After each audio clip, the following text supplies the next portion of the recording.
about with grace, or do we keep chasing ghosts? Try to fill an empty space.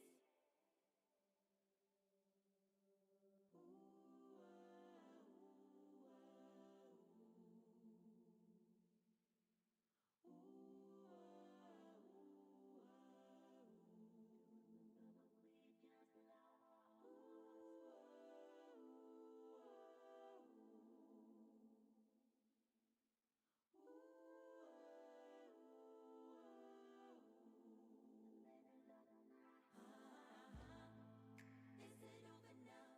Or can we say goodbye with grace, or do we keep chasing ghosts? Try to fill an empty space. Is it over now? Or can we say goodbye with grace, or do we keep chasing? Come on now. Is it over now? Can we say goodbye with grace?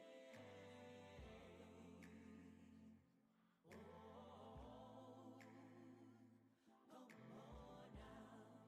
Is it over now? Can we say goodbye with grace? Hello, everyone. Welcome. How the devil are we? Hope we're good. Sorry. Hello. Welcome, everyone. How the devil are we? Hope we're well. Apologies, I had the microphone on mute because that's just what happens these days, isn't it? We've changed the whole setup over, and I still haven't fully learned it yet. So there we go. How are we? And the music sounds weird.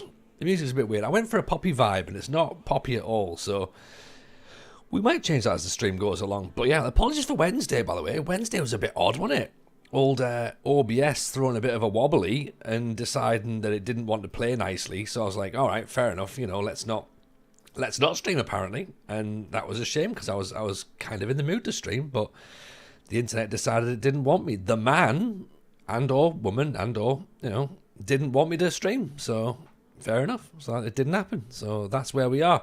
But here we are anyway. We're going to get to the point now. We've got the last few games of Finland second division with HIFK to get through, and then we've got transfer window stream, which is always fun. And it's even more fun when those players are amateur players, actual amateur players as well, not just me being condescending towards them.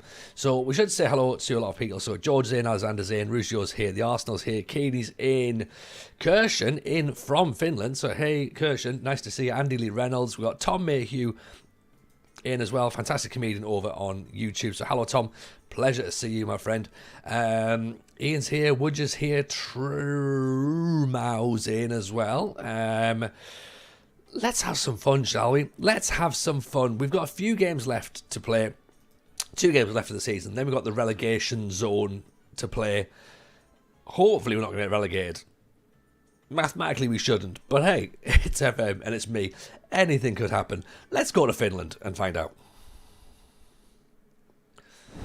So here's where we are. Keeney's in. Keeney loves the transfer window. We all love a transfer window, Keeney. Don't you worry about that, my friend. Wooja says, amateur contracts easier to nail than semi-pro. 100%. 100%. Because it's just basically turn up and go, do you want an amateur contract where you get given no money? And they either go yes or no. So at that point, easy peasy. Like the easiest of all peasies right there. Because without that, it's a bit more tricky. It's a bit more tricky than fancy a kickabout. Yeah. Like, will your mum let you play out late tomorrow? Because we've got a game on. You know what I mean? That's where it is. You can get really good players on amateur contracts. They've got no commitment. Yeah, as long as you're not fussed about those players leaving, or you're okay with the fact those players are going to leave, then it's fine. It's completely fine. We have now slipped to second bottom, which is a bit worrying. We're still 15 points clear of SJK, and they can't get promoted, which is good because they're going to try and get relegated at this point. We do have, as I say, 2 games left, and then, of course, that relegation group, which is not really ideal for us to be in that position. The expectation was to not get relegated, and at present, we're sort of just about doing enough, but the board are a little bit unsure about things at the minute, so maybe we have to potentially look at pulling out a few little sneaky things like, saying well done to players and all that sort of thing, which you all know I'm not massively keen on that sort of thing. But we might have to a little bit. We might have to do that sort of thing. So the Suman Cup was won by FC Hacker. Sorry, that's the semi-final, I should say, sorry. So they're going to the final. Oliver Estlander. Okay, he looks like he might be half decent. And Miro Schwalenstocker? Schwalenstocker, that's how you probably pronounce that, right? I'm guessing. Probably. They're players that might be on the horizon, possibly. We will see. FM Boss, amateur contracts to the Wild West. If a striker scores a hat-trick against you, you sign them so they can't do it again. Yeah. And then, of course, they'll leave to the team that you've just released him from. So, it'll be fine. Absolutely fine. George, have full confidence, kind of. I mean, George, to be honest, that is about as confident as we need to be. Do you know what I mean? Like, as long as we've got, I have, brackets, confidence, some confidence. Ultimately, it'll be fine. It'll be fine. It's a journey save. Doesn't matter what happens. Like, whatever happens, happens. We're here for vibes and stories. This is what we want. Yeah. If you want to challenge an FM, Corinthians Casuals are in the 8th tier of England. Oh, no. I don't want to be in England. I don't want to manage in England. I think a lot of people do England. It's too, dare I say it's too easy.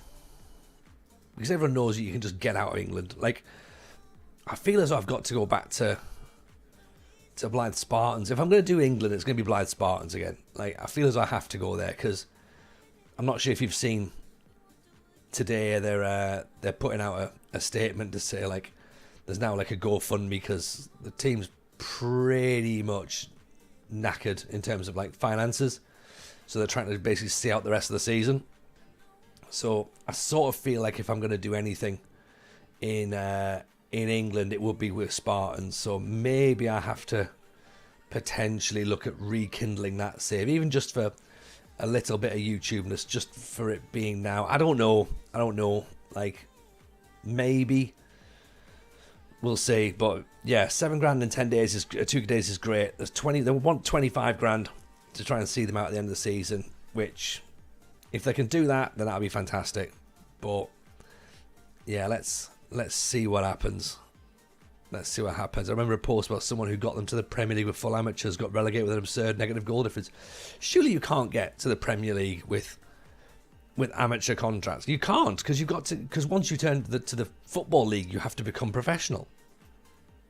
Surely, I'm not. Obviously, this is not directed at you, would you? I'm suggesting whoever's done that is I'm going to call bullshit. They've used the editor, I reckon, to stay amateur. There's no way you can be in the Premier League with amateurs. No way at all.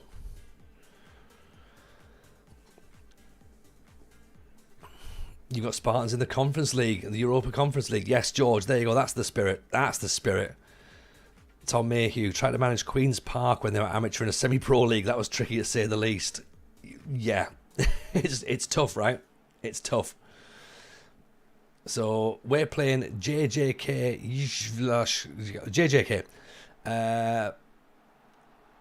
And of course, yeah, if we can get even just a point, 2 points, that should see us not bottom, I think.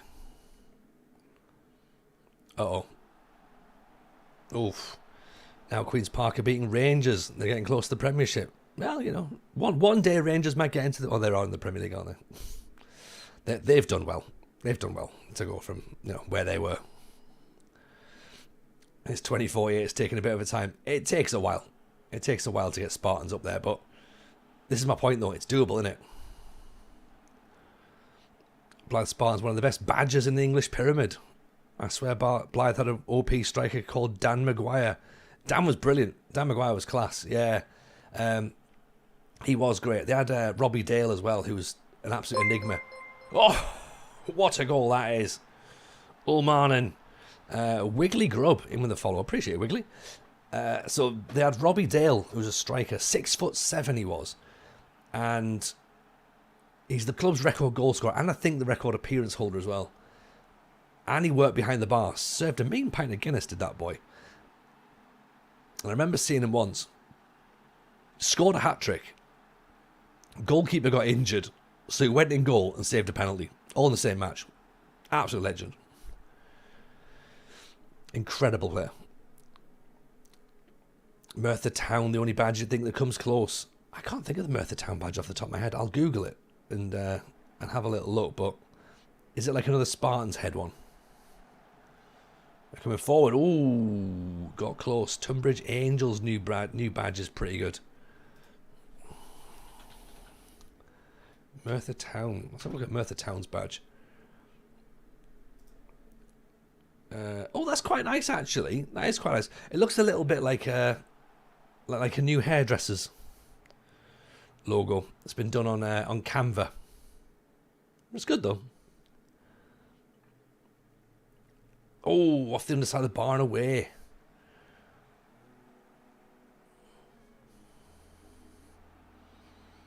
Nicely intercepted. Well done, boys. Like, I feel like if they haven't used... what's the font? You know which one I mean. Papyrus. Like, I feel as though that they need to use Papyrus as the font rather than that sort of, like, nice, clean font they've got.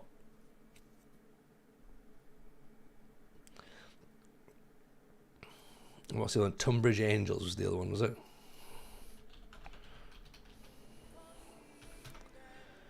Tunbridge Angels. What's Tunbridge Angels? Oh, yeah. Tunbridge Angels is definitely a tattoo on someone who works at the Wetherspoons. Or does low-level mixed martial arts. And it's on their chest. Do you know what I mean? And they'd probably wear a t-shirt that says, "Only God can judge me."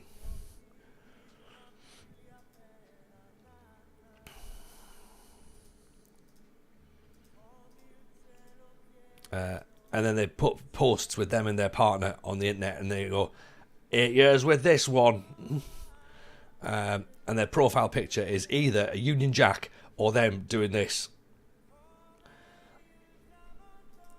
And they've probably got their football team's acronym as part of their Twitter bio as well. DAS LFC. Yeah. And they've got turkey teeth. And an all-year tan. And spindly legs because they've never done leg day. He's put 50p in Tony. Oh, I've woke up swinging.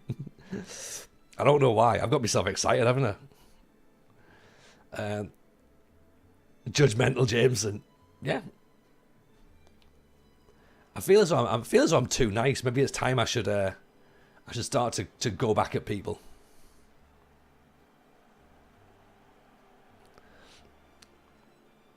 Screams of a Wetherspoons worker who thinks he's hard and owns an XL bully. Oh, 100%. 100%. Yeah. Oh, like, just does bicep curls in a pure gym. Has a massive like tub of protein on their kitchen counter, and then spends the rest of the days eating crisps.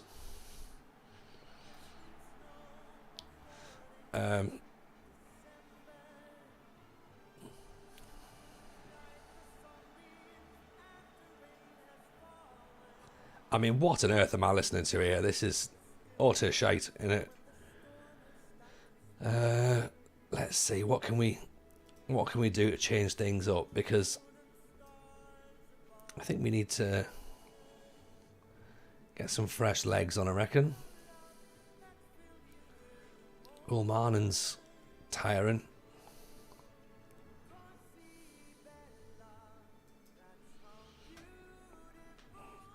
I mean, this honestly, this is like, I hate to say it, but this music's gash. I'm chucking it out there right now.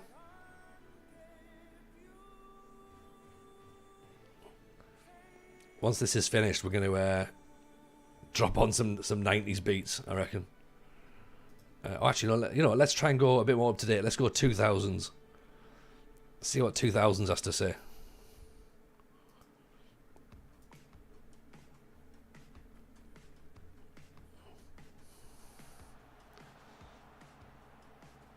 Think of everyone as a heckler, then the comebacks and retorts will flow freely. Oh, oh, come on. Thank you. Offside. 100% offside. There is no way that was anything other than offside. I think.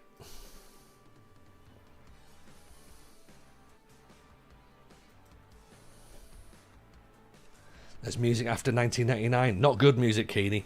Certainly not good music. There's people attempting to play music. Sapphire trying to pronounce the other team's name. Yivashkila.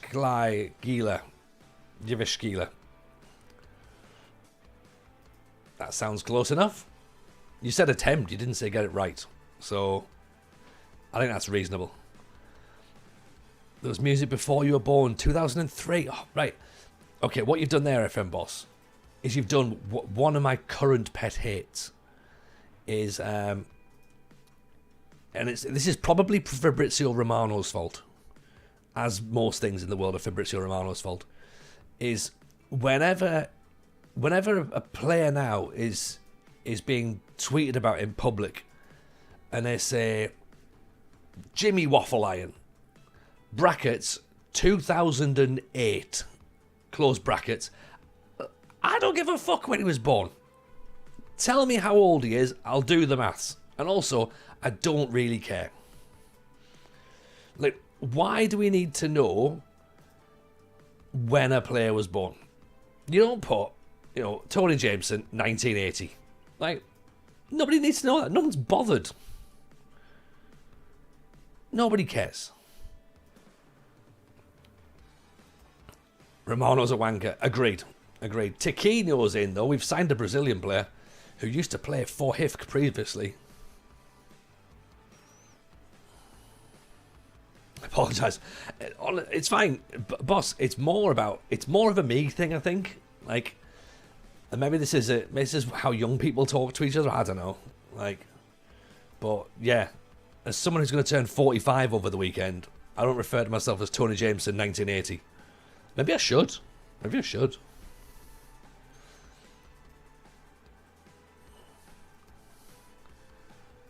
Tony Jameson, BBC Acorn. Talk about my first computer I ever had. I started watching Mark Goldbridge last week. Is that better? Oh, honestly. Like, I've seen him. And he is... Is he for real? Like, genuinely, is he... Like, he's a character actor, isn't he? He's definitely not... Like, he knows what he's doing. He knows he's making that up, right? He's putting that on. I mean, he's... Because let's face it, nobody should care that much about football. Like, at all. Like, who cares that much?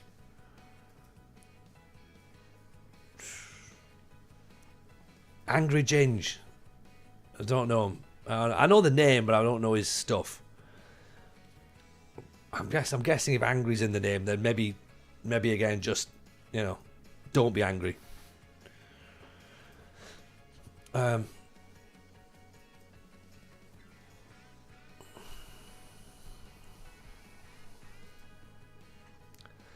He's a Charlton fan. The way to look at it is the same way you look at character comedians. You realise there's nothing like that in real life. I look at character comedians and just go, oh, if only you could write some jokes.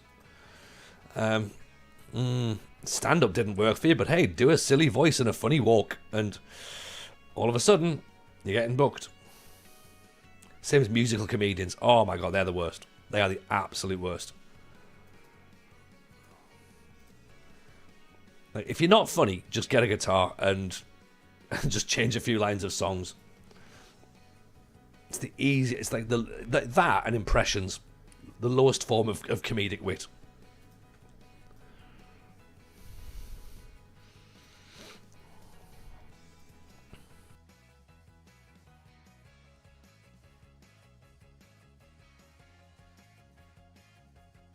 Sapphire, I think you got at least one letter right. But yeah, no. Sapphire, you said try and pronounce it, didn't you? You said have a go. You didn't say get it right, so I tried. And I think, yeah, I agree. I was pretty way off, to be honest. Comedy might be on prescription soon. Oh, I feel sorry. Like, I feel sorry for anybody who is prescribed comedy, because the people who are delivering comedy, you know, we're all depressives anyway. You know, a lot of people are, you know, really struggling mentally. Mike's gone quieter. I think it's because I'm a little bit further away, to be honest. Is it me? How about now? Is that a little bit? I think I got a little bit further. I got too far away from this, you know what I mean? So, oh, is it? It's just turned itself off. Hang on, did the mic just like cut out and mute itself? Maybe that's big internet. Big internet's looking after me and going like, right, Tony, you're talking about comedians. Maybe try and you know, not anger everybody. I'm like, no, it's fine. It's fine. You have to see Martin Nelson in March. That's a good choice. That is a good choice. Martin Nelson is a good choice. But yeah, musical comedians do bits on TikTok. Yeah, because it's brainless. Because you don't have to think about it, do you? Yeah. What comedians do I like? Loads. Like loads. I like Daniel Sloss. I like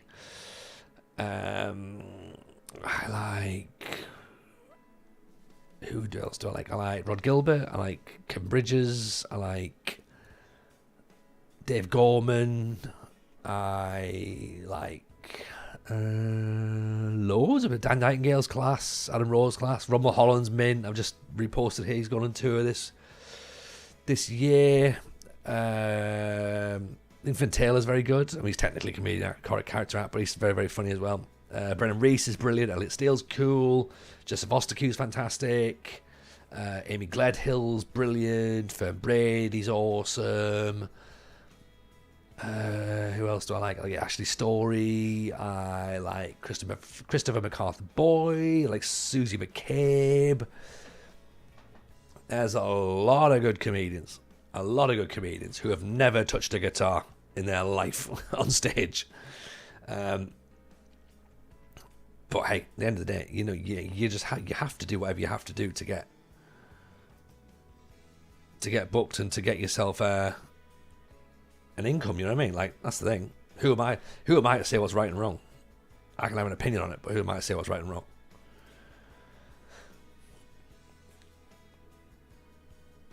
Rob's tour announcement was brilliant, wasn't it? It was superb. It was superb. Gorman was the first comedian you saw live, says Rugio. Oh, Gorman knows how to do a show. Gorman knows how to do a show. CMB is class.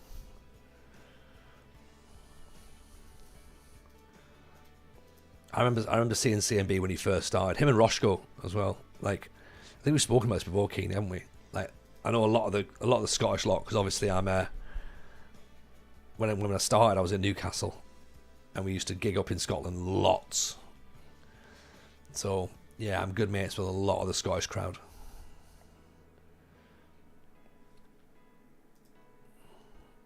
Would I ever do another stand-up show? Asks Tom. Do you know what? Possibly, Tom, but I don't like. I think I'll probably do another one of the FM show, and it feels weird to sort of like do a second version of it, but it's been long enough, and I think things have changed enough, and like there's a new story to tell with it. It's just about finding how that story is. Do you know what I mean? And find out what that story is, and making it funny and making it worthwhile. You know. Like how it looks right now, I don't know. I'm not in a comedian headspace, I must admit. I don't think I've not sat down and tried to write material for years, and it's difficult to get back in that zone. If you're not doing it regularly, it's difficult to get into that mindset. And so with that, it'll take a bit of dedication on my behalf to do it. I always say that we will probably do something, and it might be at FM Con when we get round to doing that. Like, that seems to be the most logical place to do it. It won't be at the Fringe. We won't go to the Fringe because obviously we've got kids and that now, and it's like far too expensive. What a goal from Rahimi. There we go, my friend. Pick that one out. Maybe it'll just be a tour. Maybe we'll just go straight to tour. But yeah, I can't see me going back and working on the circuit again. Certainly not for many, many years, which is weird because when you tour, you're sort of off the circuit. So to go back on the circuit is like an interesting way of doing it. Keeps you match fit, keeps you fresh. But I think if I do the FM show, that will be a tour on its own. So it won't be weekend clubs. Unlikely opinion, this team, Ninstan, which means spark. The stadium burnt down recently. Oh, shit. That's not good, is it? What's happened with the club then? Are they still playing? Or have they got to go and play somewhere else? Or let's have some more information on that. How do we write? Do we have a script? So, it depends, really. So, like, with a tour show, Matty, like, it starts out written long form, which I don't like, because I'm dyslexic. I don't like that. So it starts long form, then eventually it just becomes like little prompts and aid memoirs and stuff. And then it just changes and it grows as I'm on stage, because there'll be bits and pieces that I'll sort of like say better or say differently, and then there'll be things that'll happen that I'll kind of like just add in. So it becomes quite an organic thing. But yeah, I don't like scripted. I probably should script, but I usually start with either a premise and or an ending. Sometimes it's just a line, and then you work it out as you go along. And then sometimes it takes years. You'll sort of have a bit, and you'll do it, and it'll be great, and it'll work well. And then something will just happen one night, and you'll say something different, and it's like, oh god, there's the topper, and you've got a second joke out of it, and that's class. When you breathe new life into something at that point. Like a musician with lyrics, exactly the same.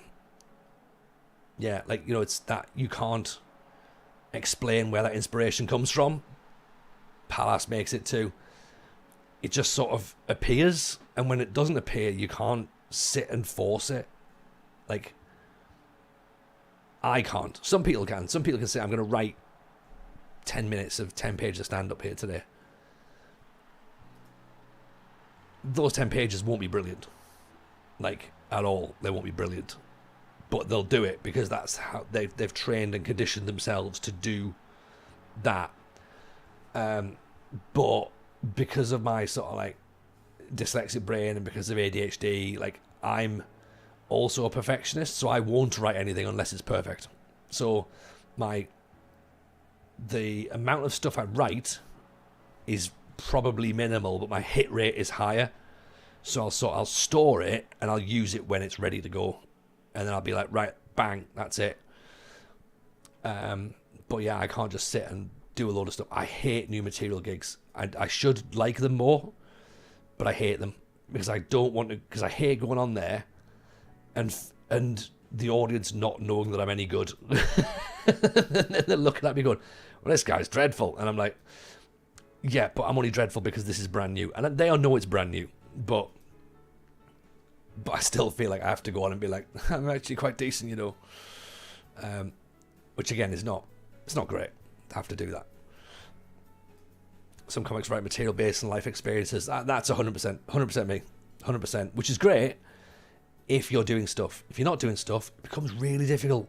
It becomes really, really difficult, It becomes very, very difficult. Lockdown particularly as well. Like, oh, who's done nothing recently? Everyone. Would I do a network save with Jamie Hutchinson? No, his setup is dreadful. Like, I've been trying to get Hutchinson on the podcast for ages, and I know Jamie, and he's a mate of mine, and he's very, very funny. And we'll get him on the pod eventually, but his setup is fucking atrocious. Like, so the second he buys an actual webcam and a microphone, then we'll do it. But yeah, we are trying. We're trying to get him on, and it's not a case of we haven't got a contact. I've said to him, Jamie, when are we going to do this? So yeah, I'm back in my chasing mode at the minute. We've got loads of new and interesting guests that we're getting on the show at the minute, because there's nothing FM related to talk about anymore right now. And nobody wants to listen to another hour-long rant about, how there's no FM 25 and, oh, what next for Sports Interactive? No, but nobody cares anymore. Like, move on, So we've had to start plotting the podcast with like loads of different guests and different angles and stuff. So I feel like we're in a potentially good spot if some things come off. We've done this week's already, and that's a great one. Steve Sidwell in the can. So Sidders comes out next Thursday. It comes out on Wednesday if you're a Patreon. So let's just get those plugs going on there, shall we? Loving the recent episode. Thank you, George. Very kind indeed. We obviously had to rush everything the last couple of weeks with the news of obviously the game and stuff being cancelled, and we have to sort of like react kind of like in real time. And because of that, it just means that we can't get back to our regular schedule. And I was in London twice last week, and we streamed 4 nights last week in a row, and we missed the days we would normally stream and record, sorry. So we've just sat down. We did yesterday, which of course was the normal podcast day, which is normally Thursday. Most of you know that anyway. We don't stream on a Thursday because it's podcast record day.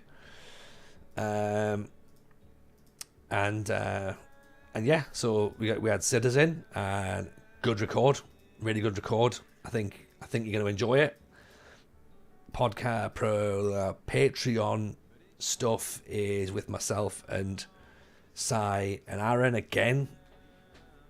Really interesting, really good conversation. So nice to get it back, and it felt like it felt like everyone had like a slightly different energy, which was exciting.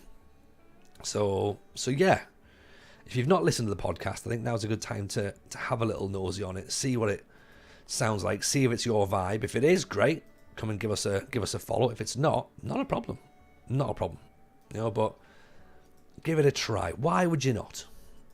Yeah, why would you not? There we go. Objectives passed. We've stayed in the division. The supporters are delighted. Whether or not the board are delighted is potentially a slightly different matter for that. So where are we? There we go. Look at that. There we go. This will be us. We've stayed up.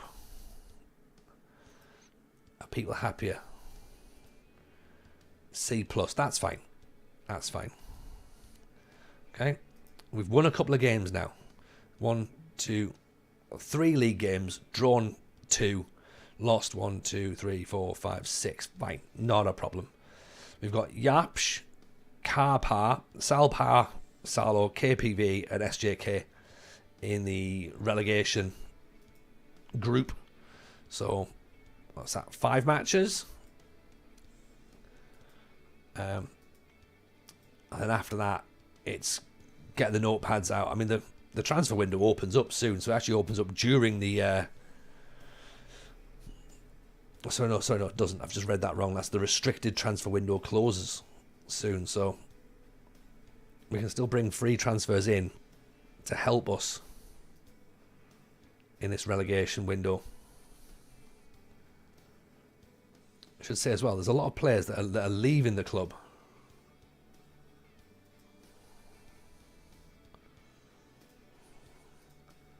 They're leaving the club in November, which is the end of the season.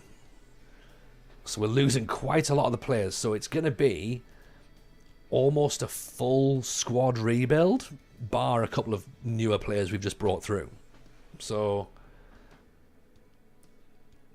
it could be a good thing in a way, or it could be carnage. It could be carnage. Bored and Never Happy says, Sir Dixie, welcome to Dixie, of course. Pleasure to see you in. Yes, you avoided relegation, but after 2 games, we were top of the table. We're disappointed to have missed out on promotion. Ungrateful sods. Yeah, there's just no pleasing them, is there? There's just no pleasing them. You can't work out what they want. So, we'll see. We'll see. They've got their ways of working. We've got ours. So what's that? So that says the special transfer window. This is clubs are allowed to loan a limited number of players per match from each affiliate, where the link allows loan transfers between clubs. What does that even mean? That sounds a lot like a made-up rule, doesn't it? It'd be great if we could have FM Con this year. I mean, yeah, Simon, there's a lot of work needs to get done for it to be this year. We're in back end of February now. But yeah, I mean, if we can get some cash put together, that would certainly help. That would certainly help. I would love to have it done this year. Like, I think it would be class if we could get it organised for the summer, but it's probably tricky. But then again, that seems like exactly the sort of way that I would organise it personally. Right, this sounds like a bit of a last minute job. Tony, have you planned this? No. But I have an idea. Have you? Sort of. Well, half an idea is better than no idea. That's the way I look at it.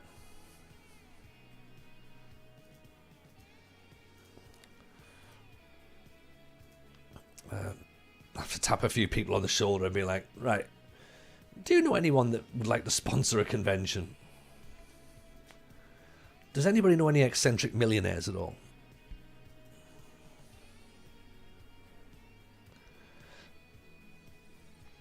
Content with Steve was great. Love the finale. Thank you, Simon. Yeah, we were really happy, really happy with how it worked out. Because ultimately, we all we had to do was tell a story. That's what we wanted. We wanted to tell a story, and I think we told a story. I think we told a good story. Have you tried befriending Thomas Gravison? He loves a crazy idea and is an eccentric millionaire. I mean, I haven't considered it, but now I have. I feel like that's an idea I should have considered previously. Why did nobody mention Thomas Gravison to me earlier? Have you all been keeping Thomas Gravison to yourselves?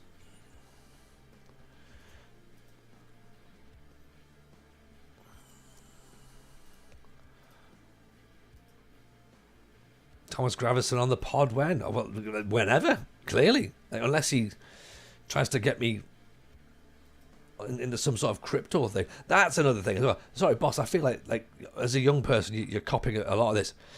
Thomas Gravison on FM pod when? That's not English, is it? That's not grammatically correct. That's not grammatically correct. But this is how young people text and speak and say things out loud. Sounds a little bit like if you've just learnt the language for the first time and you're like, oh, Thomas Gravison on pod when? Like,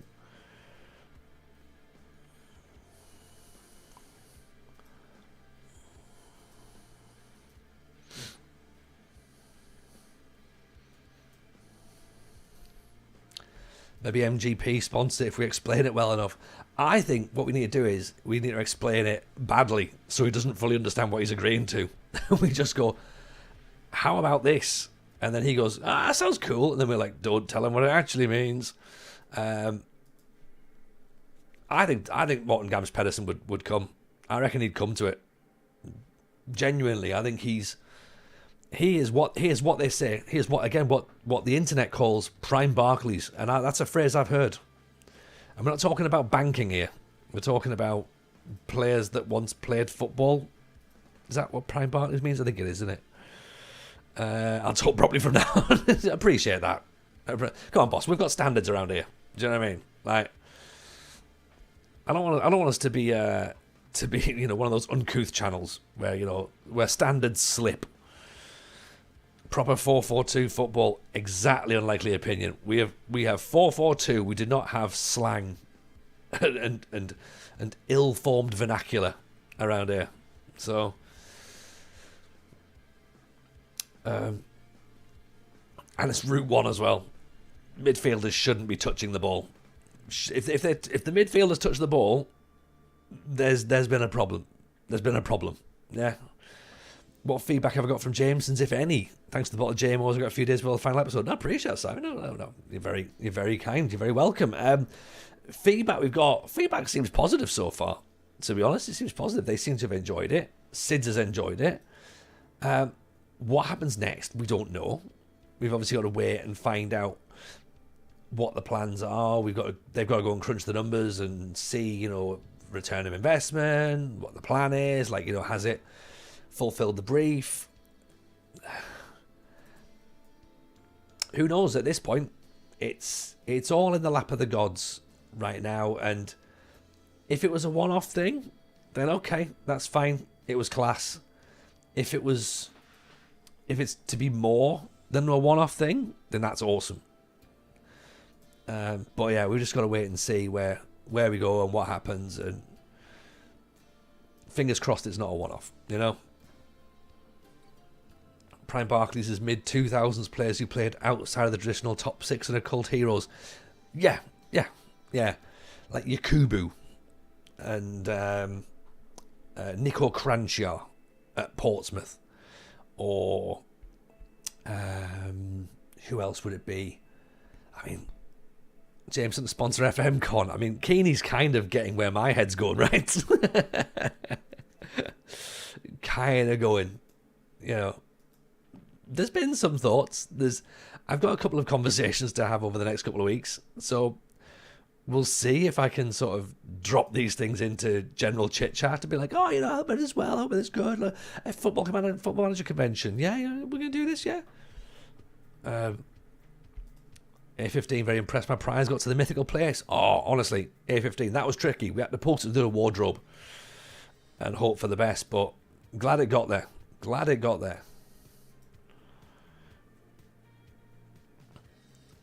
Freak Jamie, how's it going? Dominated Finland yet? No. No is the really short answer. But having a nice time though, Freak. Having a nice time. Does anyone know eccentric millionaires bet Sidwell's got Mourinho's number? He does. Mourinho would be class. I would love Mourinho on the podcast, by the way, Tom. That would be incredible. That would be incredible. Sadixie, you've had your prize. I'm feeling left out. Is it true, Sadixie, you got a tracksuit? Because that could be why yours hasn't turned up yet. Then, if they're having to get it, because those things are limited edition. So, right, Yaps have taken the lead. Yeah, there's not many tracksuits. So if that's what you've got, well played.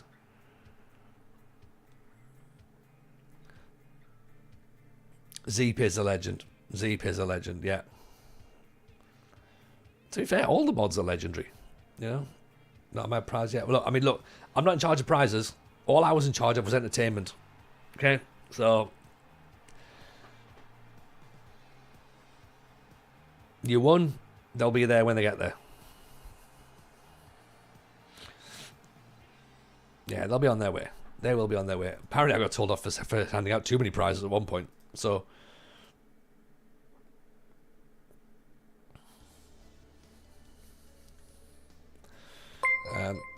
Speaking of prizes, here's Muster Man does whatever a Muster Man can. Can he play with attributes? No, he can't, because he likes data. Look out, here is Muster Man. How are we, buddy? Are you well? Welcome in, Raiders. Welcome. What's been going down, Muster Man? How's life at Darmstadt, is it, I believe? So everyone has just joined in. We are second division in Finland. We're at HIFK in the relegation group because, that's how we roll.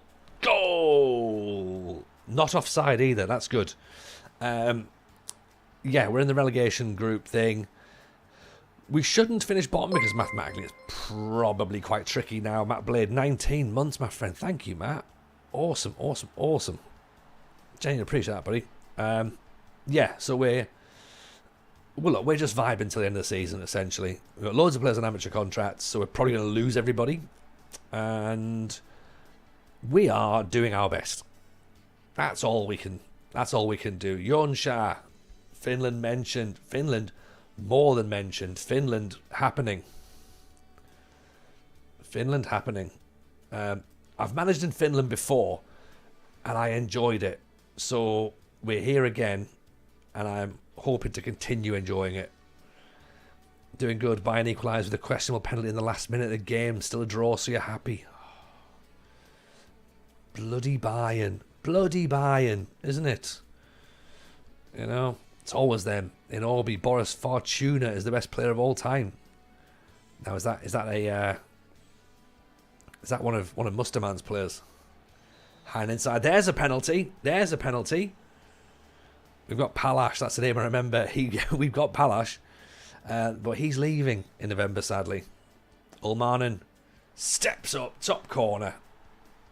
There we go. 2-0 down. Back to 2-2. Now we're talking. HIFK had crazy players going on their short stints. Well, historically is good. Championship group in the first season. No. This is not champion. This is the relegation group. Musterman. Relegation group. That lad Ben, even Tony, big fan of the podcast. One problem. What's the problem? There is no problem. If you're a fan of the podcast, there's no problems. Anyone checked out the new sim match file dropped over Reddit? Oh, is this new match animation mod thing? No, I've not checked it. The problem is you're a Newcastle fan. Yeah, that is a problem. Yeah, you need to have a think about that, Ben. You know.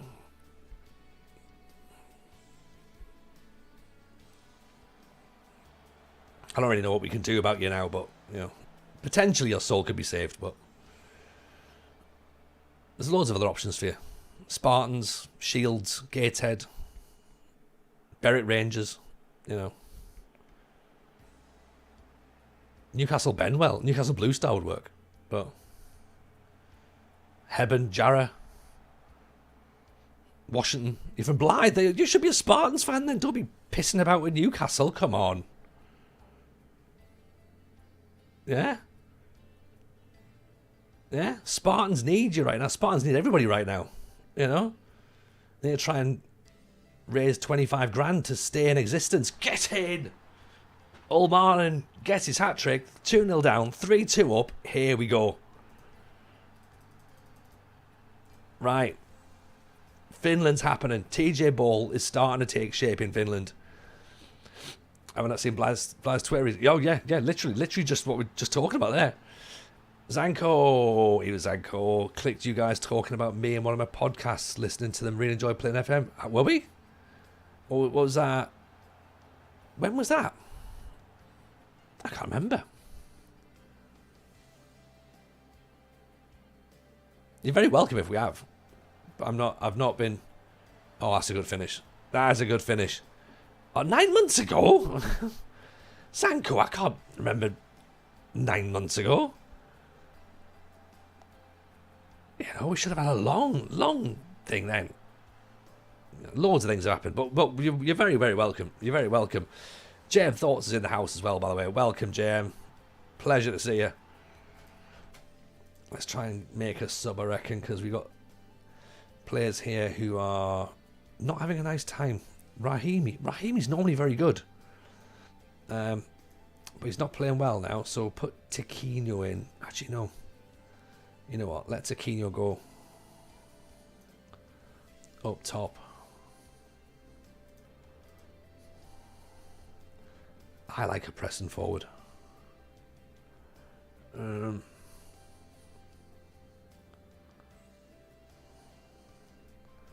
then perhaps she can go on as well. See if we can get something out of the last few minutes. A draw's fine though, to be honest, because it means we're starting to do something. Balls at the top. There's Tiquinho. Oh, almost instant impact from the Brazilian.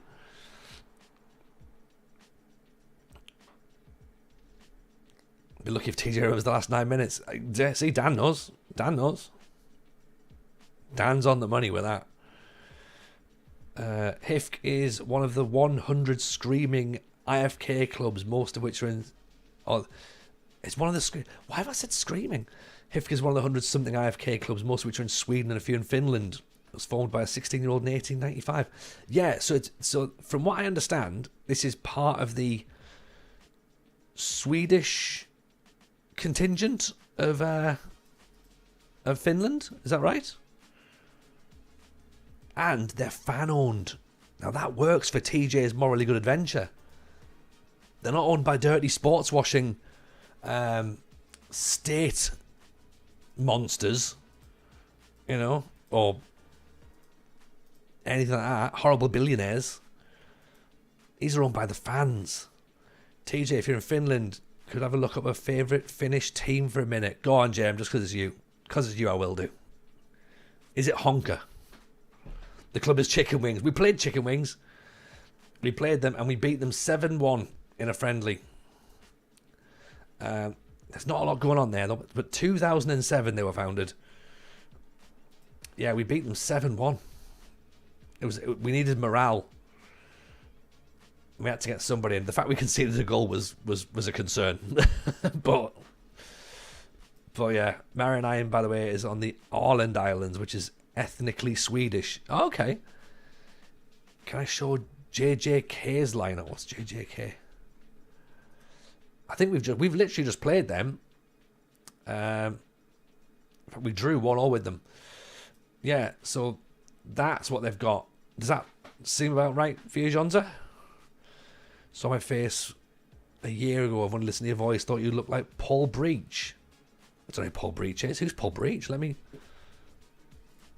have a look at this. Am I about to be offended? Paul Breach. I mean, the fact that the first thing says Paul Breach TikTok, that's not. Paul Breach personal appointments.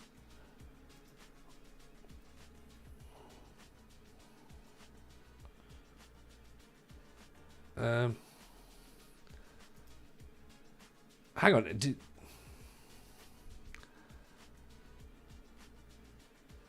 What? You thought I looked like this? Oh, mate. Like, you know what? I wasn't going to be offended, but I think I have to be now. Look at this. This, apparently, is what they expected. No.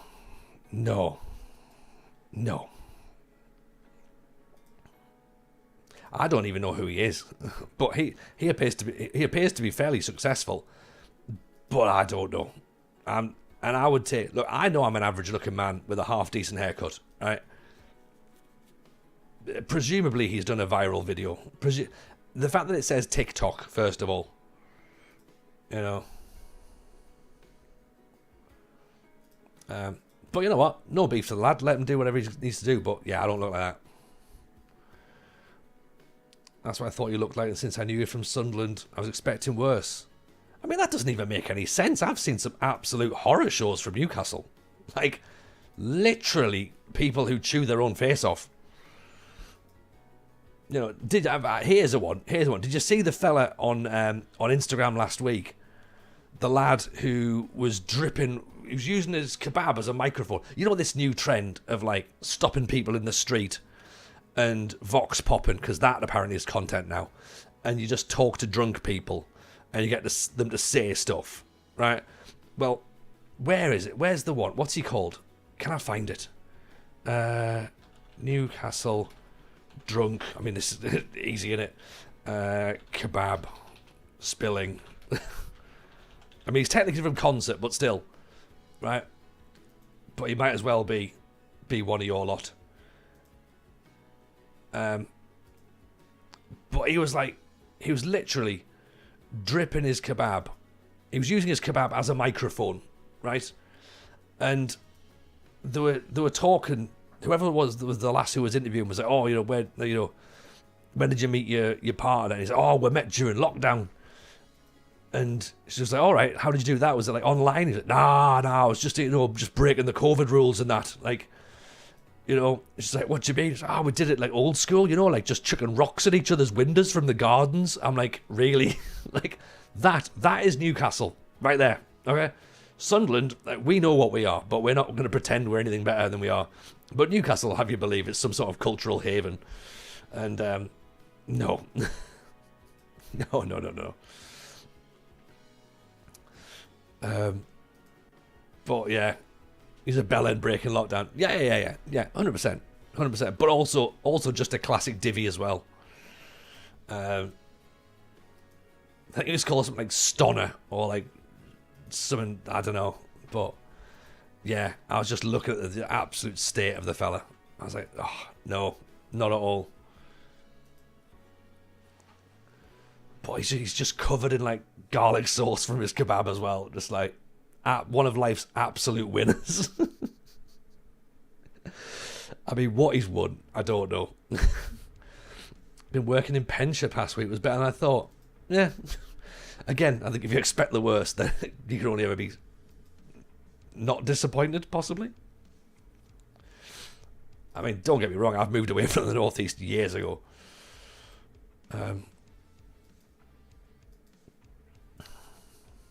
But, you know, it's where you're from, sadly. So you just got to kind of be like, yeah, that's home.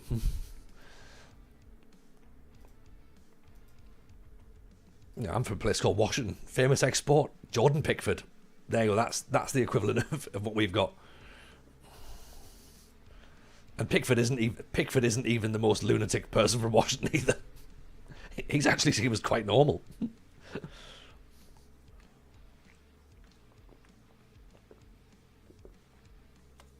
In fact, I think he'd actually be considered articulate.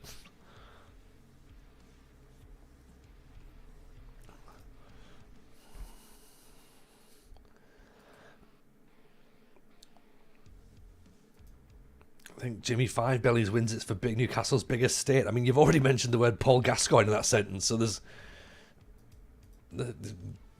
Gascoigne's bad enough. Brilliant footballer, but madhead. Absolute madhead. The most famous person from my hometown has his name on every map and globe. What's he called? Google. Whose name's on a globe?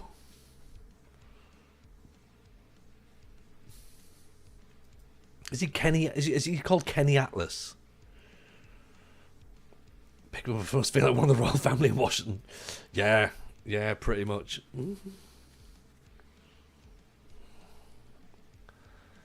Vitus Bering, the man who invented the Bering Strait and the sea. Decent.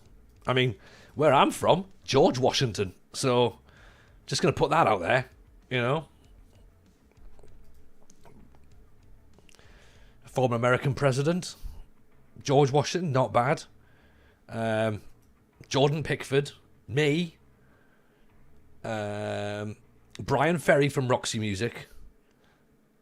Heather Mills McCartney, and one of the hairy bikers. So that's not bad from a little weird town, isn't it?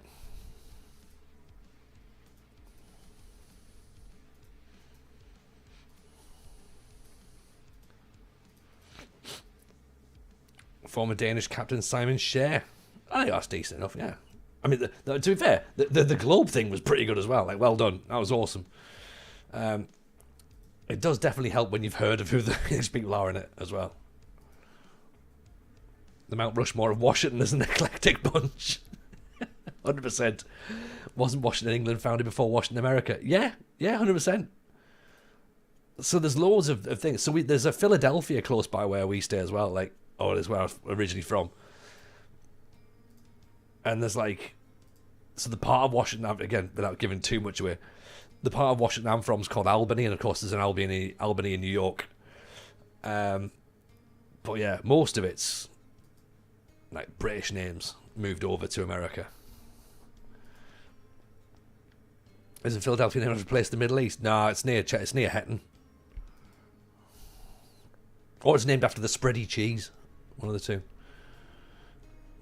Dan Burn tops them all. The only way Dan Burn tops anything is if it's whose head can almost touch the roof.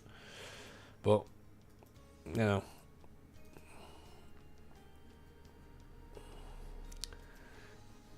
Nearest me in Scotland, there's a Houston and a California. There is. There's a New York as well in just outside Newcastle.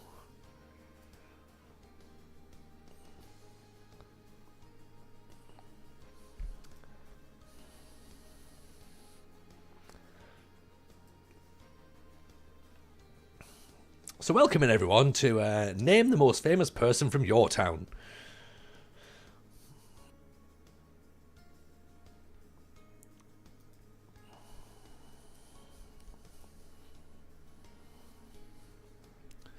So New York should be New York.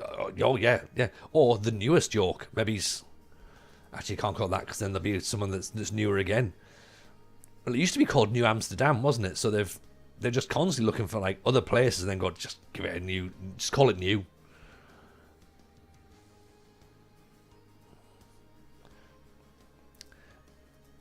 Now, presumably that's Justin Hawkins and his brother as well, I'm guessing. Max Whitlock, the Olympian. Which, what Olympic sport did Max Whitlock compete in? Newcastle. Yeah, well, that's because you had a Newcastle. That's what it was, and you also defended the English in the Civil War. Shame on you. You know what I mean? Not like us Mackhams, standing up with the Scots. Standing up for what we believe in. You lot were like, ooh, the king. Ooh. Pathetic. Back fair here in Sunderberg, we've got Simon Poulsen. Nice. Did I say Sunderberg right? I don't know if I did I? Sunderborg. Max Whitlock's the gymnast. Is that true? It is true. It is true. Yeah.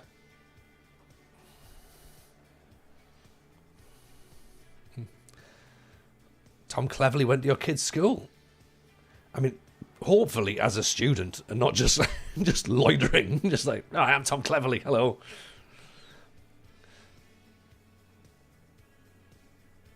Muscovado meringue slaps. I mean, that, you know what? If ever you're going to try and like quantify this stream and how the chat works, we go from slagging off places to finding the most famous person from a place to then go, Muscovado meringue is fucking lush. And none of it seems out of the ordinary. We all go, good shout. Yeah.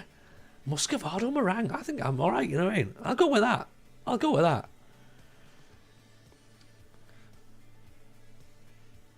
You like cheesy chips? I'm not massive on cheesy chips. Give me a Savoy dip. I'm all right with that. And a pink slice. But cheesy chips, I mean, usually put cheese on anything, but I don't put gravy on top. You know what I mean? Like, not like that. Who remembers the North when we take over the South? North, South, Mackhams. We remember them all. We remember everything. We'll sort it out. That's so posh. You're a real Mackham. Yeah. Just because, I have taste buds. Yeah, I'm allowed to be. Great fantasy football team named Muscovado Meringue. I think that would be my WWE name. Weighing in at, well, we'd rather not say. From Sunderland, England / Scotland, Muscovado Meringue. And I'd be like in a full luchador mask. Be cool. Imagine turning up in the UFC with that. Muscovado Meringue. He is a Brazilian Jiu-Jitsu artist. Standing. 5 feet 11 inches tall. Where am I located? York. Miles away from the northeast now. The Midlands, if anything. Oh, ball through. There's Raimi. Oh, off the post. Oh, great save by the goalkeeper. Right. Can I just say, by the way, we are not looking too bad now as a football club. We're starting to get a little bit of style going on. Performances are starting to look okay. Not too bad. Where the fuck is that? Like, where the hell's York? You've made that up for a start. Yes, near Leeds. where the Vikings used to live. The former capital of the country. during the Viking period.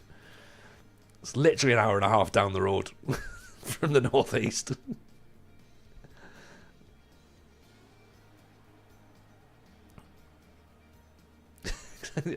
Never heard.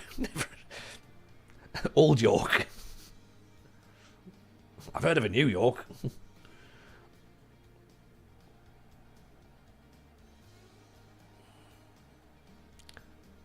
You know, if I'd have said North Walsham, then fine, understandably, but, you know, or even if I'd said the Peak District, like, I don't know where the hell that is. You know, obviously, I'm telling fibs, I do know where the Peak District is, but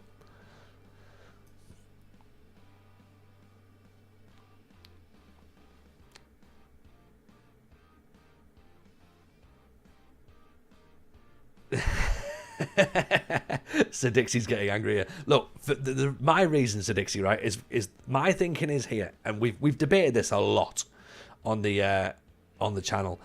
So if you take the border at Berwick, okay, right, it takes an hour from Berwick to get to Newcastle and Durham and Sunderland, okay, an hour and a half, an hour to get from Berwick to Newcastle and Sunderland, right. You've then got another hour and a half to get to York. So that can't be the north. If that's 2.5 hours driving from the top of the country to there, that still can't be the north.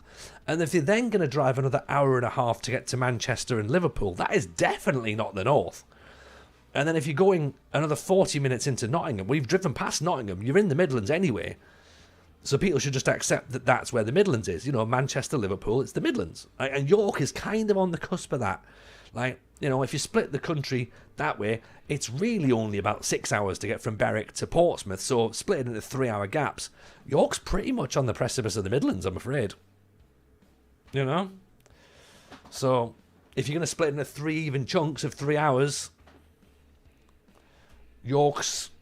If York squeezes in, you lose Sheffield. Yeah?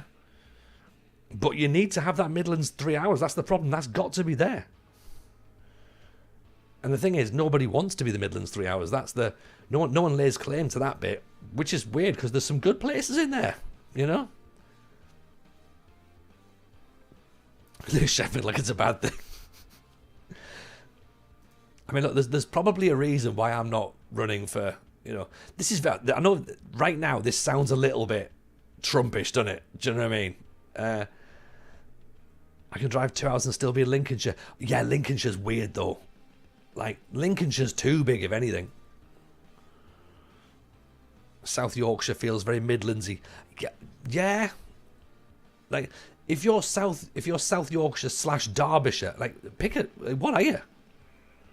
Derbyshire's quite big. This is where you get your Peak District, isn't it?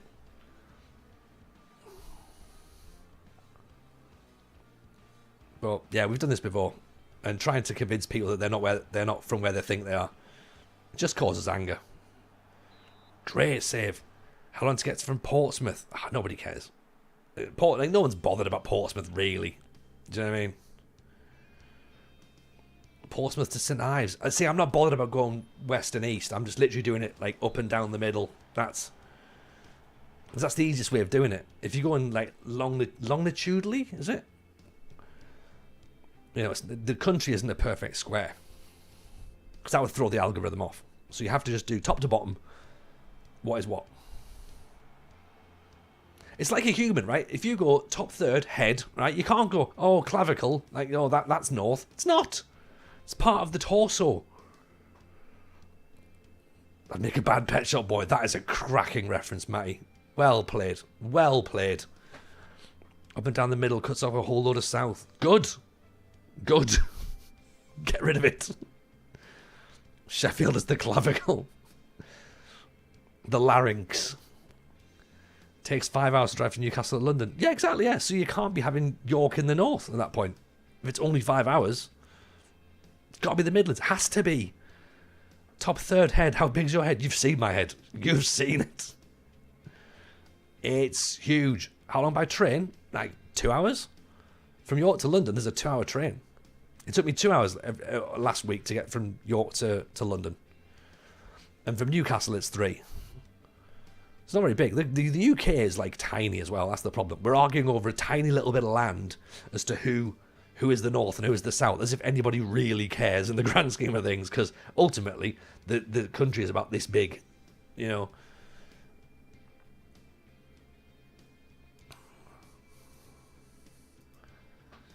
I tried to set up a region there in Leicestershire. It didn't seem big enough. I found a town called Sileby. Oh, yeah. I've been to Sileby before. It's interesting. It's interesting. It's not too bad. There's a few little interesting places in and around Leicestershire, Derbyshire area, Nottinghamshire. Like, I like the Midlands. The Midlands is cool. It's got some nice places. Yeah.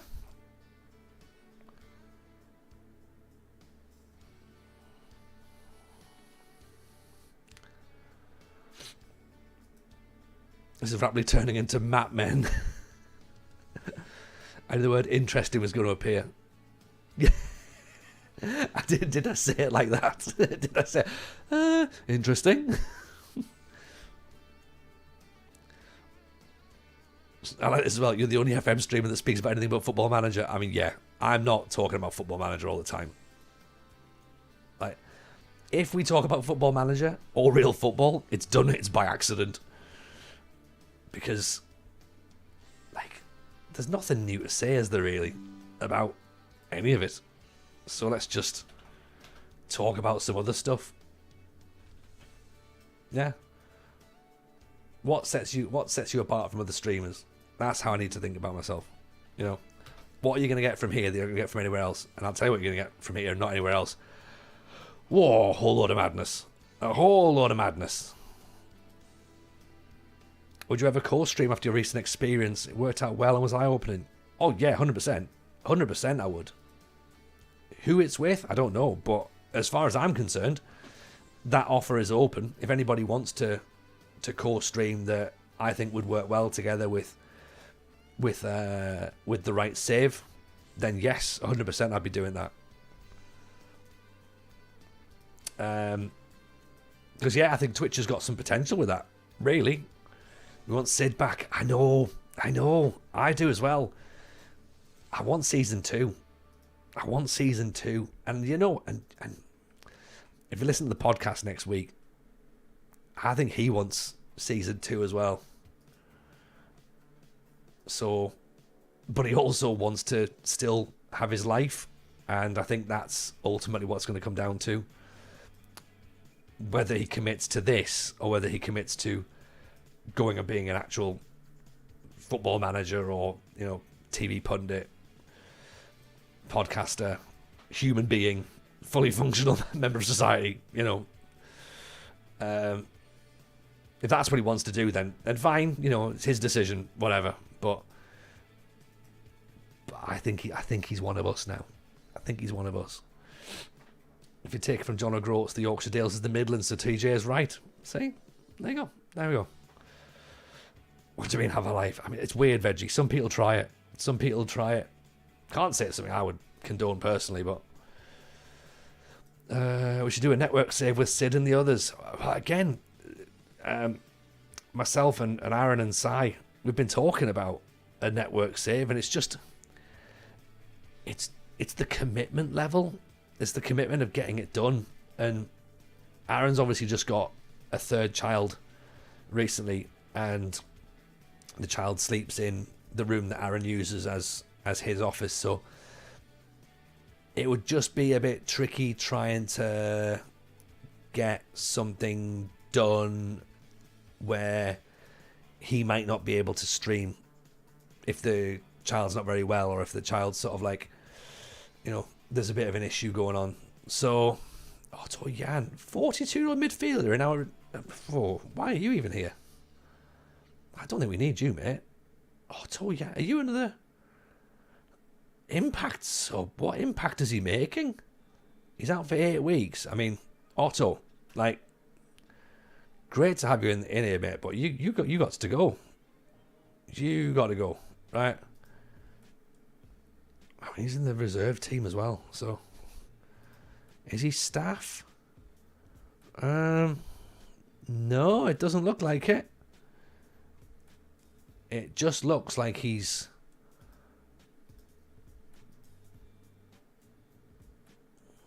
was obviously here at the start of the season, then demoted to the reserves.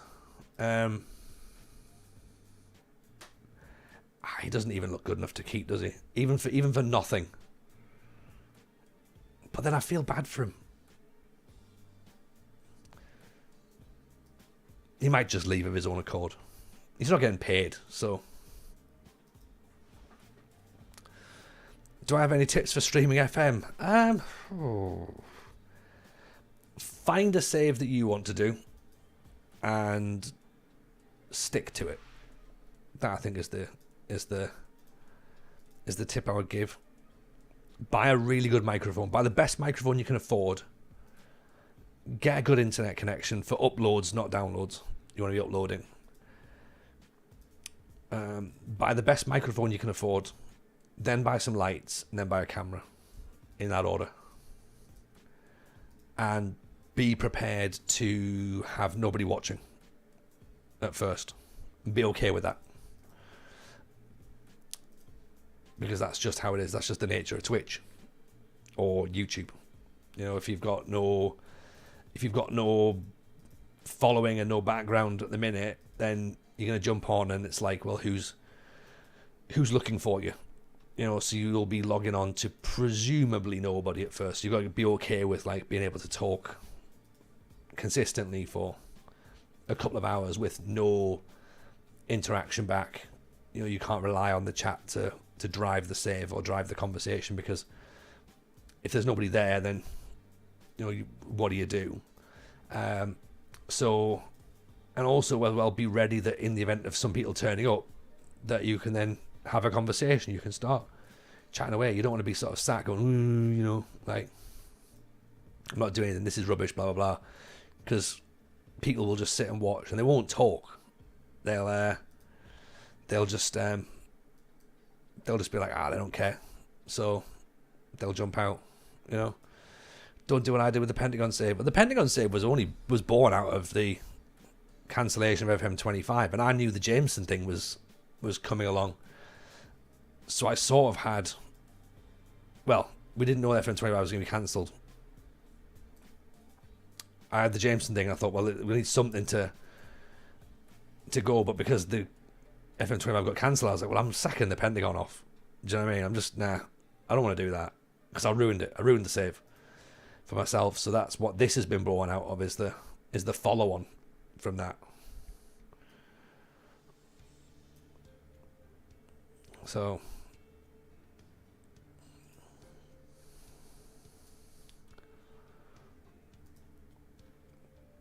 gotta go back to Kaiser Chiefs at some point. Unfinished business.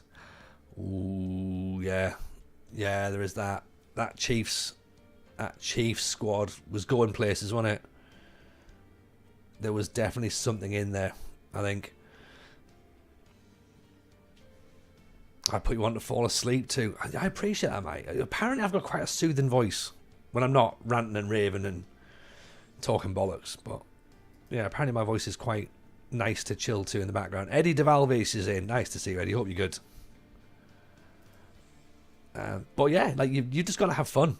You got to have fun with it. And if you don't have fun, then you're doing it wrong. Like, don't look at it as a job. Don't look at it as grinding, because if you're grinding, it's not worth it. It's not work, is it? Do you know what I mean? It's not your job. And if it starts to feel like a job, then you need to get out of it, because that's when the fun's gone. You know, and be prepared as well that you've got to be strong with people chipping in the background, giving you their opinions on how to play the game. And it depends upon whether you want that or not. I don't want that. I don't want other people's opinions. Oh, play this player, you know, do this tactic, blah blah blah. I'm like, no. Like, you can have your save, that's great, but this is my save here, and then we'll do some scouting together. That's cool. But if I ask for help, brilliant. But if I don't, then no. It's not welcomed. But also, 15 years as a stand-up gives me a little bit of confidence to say that sort of thing as well, you know, so, and to be able to respond to, sometimes we have interesting things said. People come in, fly by, and they'll try and offer you something to like try and throw you off, and it's like, mate, you're picking the wrong person here. This is the wrong person to be picking on, Because first of all, I'm not even focused on this game. And then second of all you've done now is give me 10 minutes of talking time.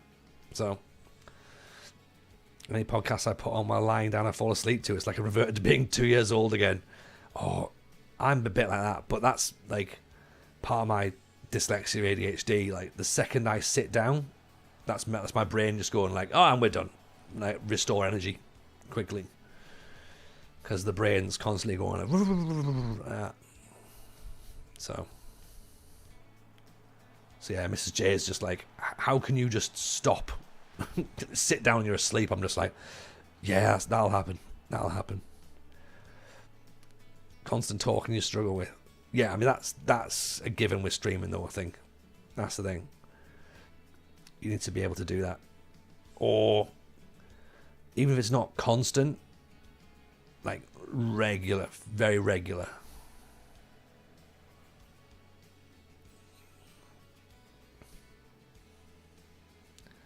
You know, it takes a lot for me to sort of be okay with silence. Even as a stand-up, I'm like, I probably talk a little bit too quickly. But with a stand-up, you get instant reaction, whereas, of course, on a computer, no instant reaction. There's Taquino. Oh! Taquino. We like to party. You like commentating over the game. Yeah, do it. Honestly, it's your stream, so you do whatever you want to do. Do you know what I mean? Like, I talk bollocks because I'm a comedian.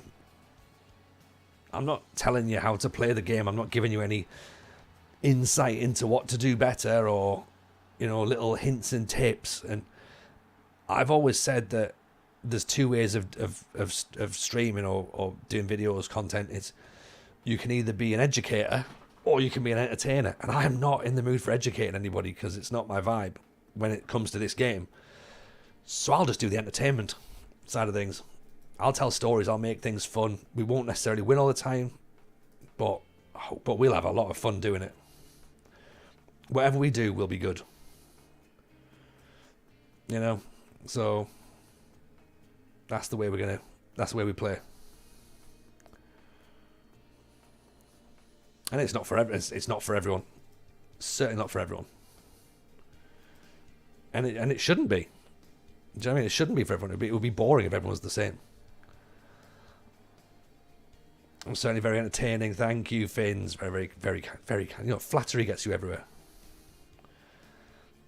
MCG, is that an ADHD thing? I'm forever falling asleep. Sarah makes it 2-0. He's just come on as well. Forever falling asleep or zoning out while I sit for a while. I've been diagnosed. Never been diagnosed, but 99% sure I have ADHD. Yeah, I think it's the thing because your brain's constantly running all the time. The second you sit down and stop, then your brain just recharges constantly. And yeah, it's just that thing of like, oh, okay, cool, we can relax now.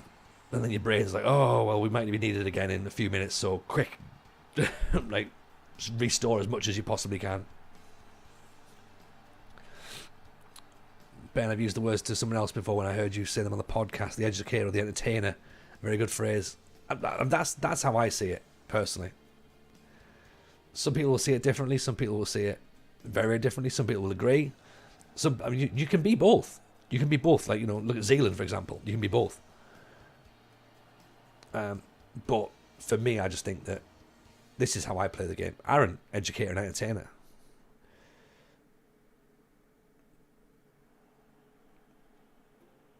You know, but for me, I'm just like, let's just have fun. Let's have fun.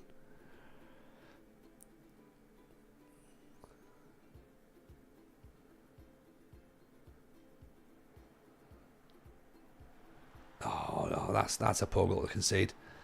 Imagine Brentford putting 8 past Leicester in the space of 2 games. In what sense, surely? Is this a real football thing, is it?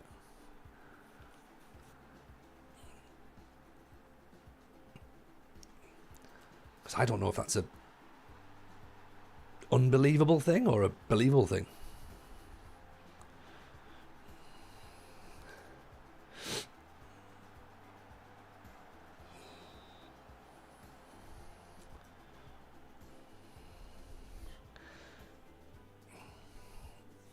Real football, yuck. Yeah, exactly. Yeah, yeah. Don't want any of that around here. You know, I'd rather we talked about horrible things. You know, was it difficult to let lose or Zealand and Clates change the formation, game mentality? Oh yeah, 100%. Let them do what they want to do. Do you know what I mean? We knew we had a story to tell. Thankfully, we managed to tell it in the right time frame. Yeah, like Clates had to do the thing that I don't like doing, which is agreeing to just dial up everything and, you know, sort of like plug in tactics style of good goal, like plug in tactics, double formate, double rolls, because we just had to win at that point. There was no, I couldn't be precious about trying to play a specific way or style. I was like, we just have to win. What can we do to win? Ignore all the, oh, we're gonna lose this now. Ignore any of the little things that I'm trying to do, just off the bar. But yeah, again, it's just, it all helps for the story, right? And that's what it's all about. I learned so much from those streams. I did as well, Simon. And this is the thing, I've been playing the game for God knows how long. Like, I've played original Champman 92. I played like video games when I was like 6, 7, 8, you know, like ridiculous games on like the BBC Micro or the Commodore 64 or the Amiga or the Spectrum, you know. How have we gone from 2-0 up to 3-2 down? That's quite shocking. So, but I'm always happy to learn things about the game, you know. More than happy to learn stuff because everyone plays the game differently. So if I play the game in a certain way, of course I'm not going to be focusing on other bits and pieces that other people will spend a lot of time utilizing, and that means that when we come and have those conversations, then I will be picking things up from those people as well. So I'm glad that everyone else found some benefit from it. As I say, I did as well. Raimi back inside. Oh, it's a wasted ball, isn't it? Played Champman on a mobile. Didn't know if it was a Football Manager game or from a different company. Oh, that's a shocker. Oh.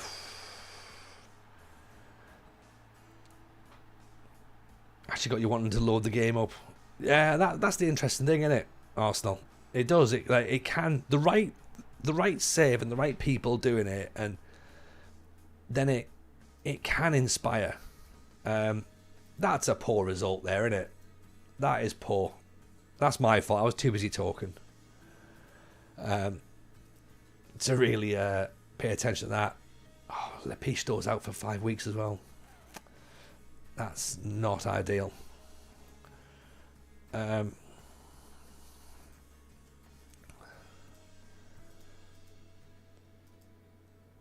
TJ Stream FM is like The Walking Dead. The zombies of FM is what's about the surface, but deeper down it's actually about the people, the stories. Thankfully people don't get killed off at random. Not all the time.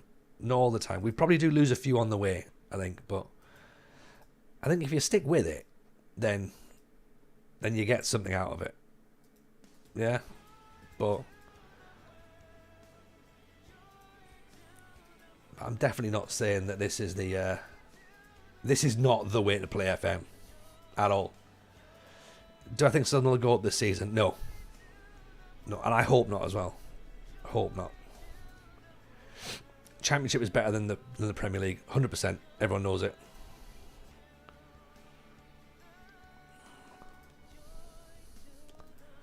So yeah, fingers crossed they don't go up. I'm going tomorrow actually. I'm going to the Hull game. So that'll be interesting. I actually got tickets for the kids, so we'll see. They might be going to their first game. We'll see how they feel in the morning. feels a shame to like be to have to inflict Sunderland upon them as they're very young. Hey kids, this is who wants to feel sad?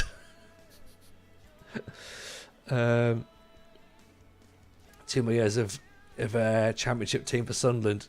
Yeah, I mean, look, hopefully, and then by that point, the Premier League will implode. Everyone will run away and go and spend their money elsewhere, and then going up won't actually be a bad thing. But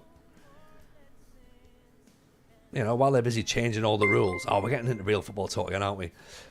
While all the rules are changing for all the amount of money you can spend, I don't want to go up. It's just horrible. It's just awful.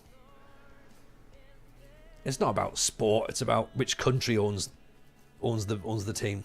You know, which country's got more money. So horrible sport. Scared? Am I scared we'll lose our best players? No, I'm not scared. Like that's such a weird question to ask. Maybe I'm too old for all this. Of course, I'm not scared of losing best players. We've lost players before. Every single club's lost players. That's every single club in the world loses players, and every single club loses their best players unless you're Real Madrid. Real Madrid are the only club who don't lose their best players because that's the top club. You know, Liverpool lose their best players to Real Madrid. You know, Newcastle will lose their players to Arsenal and Liverpool. Like, there's teams above them in the league that they'll be losing them to. So, yeah, that's just football. That's how it is. You know, it's business at the end of the day. I don't know. Right, and also as well, in a sense, get them out and get some money in. If it's going to be about money, get rid of the players and get the money in. 20 million quid for Job. All right, okay, I'll be gutted to see him go, but yeah, 20 million quid's 20 million quid. I'd like to see Riggy stay for a bit longer, because he's, you know, be good to see that. But I know I'm ranting again, Pilgrim. Sorry, mate. Appreciate the raid, my friend. Nice to see you in. No, I'm doing my almost weekly reminder that I don't want Sunderland to get promoted, and they won't, because I'm manifesting that they won't. We will drop out of the playoffs. I hope, fingers crossed. How are we? How old am I? I mean, I'm 45 on Sunday, so yeah, you've only known Premier League football, so yeah. I'm going to try and frame this with all due respect. that's not something I want to do, because that's very, very that's very old manish, isn't it? And very sort of like entitled and privileged. Going, with all due respect, right? I've got genes older than you. Okay, so, you know, my kids are 5 and 6. They've seen as much football as you have. Like, do you know what I mean? That's literally where we're at. Yeah, I'm in my prime. Oh yeah, 100%. The silver fox is ready to go. Looking good for 45. I'll take that. You'd have said low 30s. This camera's doing bits. Thank you. I lived through the worst phase of Arsenal after the 2000 eras. Again, I mean, Matty, the worst Arsenal, the worst phase of Arsenal. Ooh. Yeah, I mean, it's a shame, isn't it? Only finishing second and third, maybe fourth. Sunderland have been in League One. Do you know what I mean? And that's not even the worst Sunderland I've seen. That's the problem. You know, I quite enjoyed League One looking back on it. We got rid of some players who weren't very good, but at least the football was a bit more interesting. You know, better than like just losing every week, innit? Just to stay in the division. Like, oh, right, no, let's just try and stay in Newcastle. Let's just try and stay in the Premier League. Oh, boring. Right, do you know what I mean? Let's get down to League One and play Morecambe. Right? Come on, let's do that. Oh, 100%. Yeah. Like, we were losing a lot of games in League One. The face of some of the Sunderland fans and players when they went to Wimbledon's Kings Meadow. I went to Wimbledon's Kings Meadow and did a show there, and my face was the same. I was like, this is class, but I'm performing here? Okay. I swap the worst days of Arsenal for the worst days of Everton. Treading water for 3+ years is shocking. Yeah. Again, it's, you know, everyone's perspective of what's bad is just their own perspective, isn't it? The guy wasn't even alive when Newcastle were entertaining. Yeah, yeah, yeah. The last time they challenged for something, way before then. Way before then. I've seen Argyle top of the Championship for a week and bottom of the league too. See, Pilgrim rocks up. He knows what's going on. Pilgrim saw Taribo West at Argyle. So ungrateful to act like you're a non-league. Could you imagine? Could you imagine? Like, I mean, there's, you know, there are, believe it or not, there are actually Oldham fans who have seen Premier League football to non-league football. Bolton fans got very, very close. Portsmouth fans probably got close. Wimbledon fans are close. Their team doesn't exist, you know, in its original form. You know, but remember, you know, there are of course some teams who slipped to fourth a couple of times. So swings and roundabouts, isn't it? You know, League One's ace. Honestly, League One is class. Like, the Championship's the best league, everyone knows that, but League One's getting close now. Great header from Palace. And it's because of the amount of teams that are dropping down. Like, the amount of teams that are dropping down and not getting out of that division, it makes League One better. We've not won an FA Cup in 4 years. Yeah. Or, like, just like the way that the way that the stats pad as well is ridiculous. You know, it's just nonsense. Bury have won the FA Cup twice. Oh, well, I mean, that must be weird. Back in the day, I'm guessing. Yeah, Charlton fans remember the Premier League days. Yeah, I mean, I remember the playoff final where Charlton beat Sunderland to get to the Premier League. So I was there for that one. Clyde Mendonca, that's a name that'll be burnt into my soul for many, many years. Like, I love the playoffs. It's the best way to go up and it's the worst way to not go up. But it's entertaining. It is entertaining.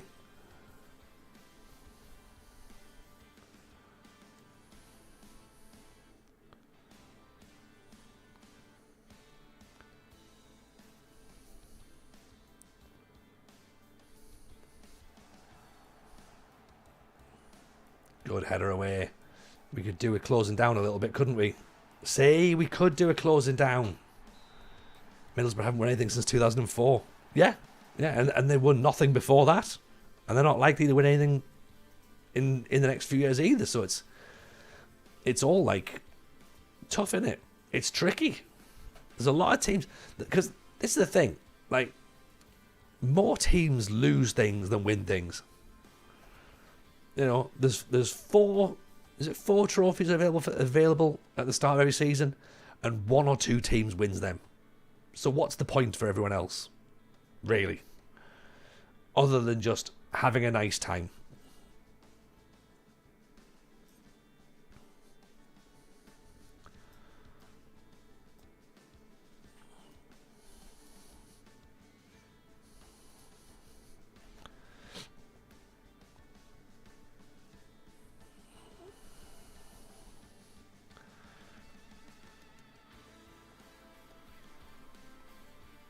Got to the Europa League final and got beat by Seville. Yeah. And you know what? It's great though, because you can say Middlesbrough went to Europa League final. What a bizarre sentence to say out loud. Like, I've got a mate who's a West Ham fan, right? And he was moaning on about winning the... Oh! Pick that one out! What a strike that is. He was moaning on that they won the Europa League or the Conference, was it? Conference? Possibly, whatever it was. Whatever they won recently. Right?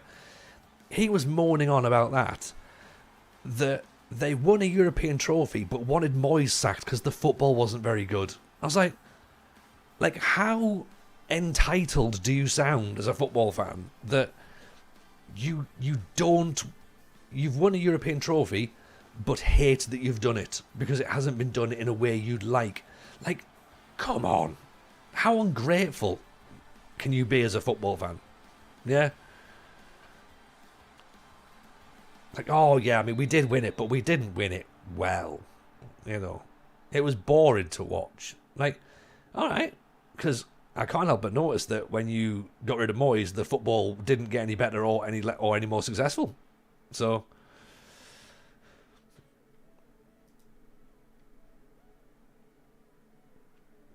but yeah, that's as ungrateful as you get. That's up there with, I've seen the worst ever Arsenal team. The team that once played Europa League football, right? Easy up the Villa, welcome in. And he's seen more than just Premier League football as well, my mate. He's older than just the Premier League years. But love what Moyes is doing at Everton, like him as a coach. Yeah, Moyes has been fine. Moyes was never been the problem anywhere. You know what I mean? But the media would love to tell you differently, and of course Twitter would love to tell you differently. That's like FM saying the fans want a type of pressing football, or I don't know. I was going to try and make a really good comparison, then I was like, nope, keep your mouth shut, Tony. How dare you use me as an example? Well, Matty, I figured that your statement should have been played out in front of all the class. Are Real Madrid fans ungrateful when they win the Champions League again? They're ungrateful if they complain that it was boring. That was my point. Did you? I don't know if that transferred through or not. It was the manner of which they won it. It wasn't the fact that they were upset at winning it. They wanted to win it better and more free flowing, rather than just winning it 1-0. Because obviously you get more points for winning. I'm going to write a complaint to Sid about you now. Yeah, go Sid's, right? This is what he said. Can you believe it? And this is the problem though. Look at all these teams now. Smaller teams, way down the list, right? Way down the list, trying to play out from the back. Why? Just because fucking Guardiola does it with his state-owned billionaires. Just stop it. Like, your centre-halves are scaffolders. Don't give your centre-half the goal kick. Simple as that. Right? If you're doing a goal kick in your own box, you deserve to concede. Sorry. Life is more fun in the lower divisions. Agreed. Absolutely. Top division, boring. Sterile, predictable, lifeless, soulless, not entertaining. Just overpriced shite. There's nothing more satisfying than watching a shite team play out from the back and cough it up and concede. I'll give you a flip on this one, Sparky, right? Because you're right, that is funny. But there's nothing better than a shite team beating a really good team by just playing shite. Like, do you know what I mean? Not bothering with fancy tiki-taka and that, just lumping the ball up, right? Being physical, getting in their faces, being strong in the tackle, not letting the opposition press on the ball and sit and have the space. That's better. Corners coming in there, clattering the goalkeeper. That's what I like to see. That's a much better result. Right? There's nothing better than that. Seeing a team just go, you know what? We're having this lot. We are having them. I don't care how they play. You're coming to our place and we're going to do it. We're going to have it like this.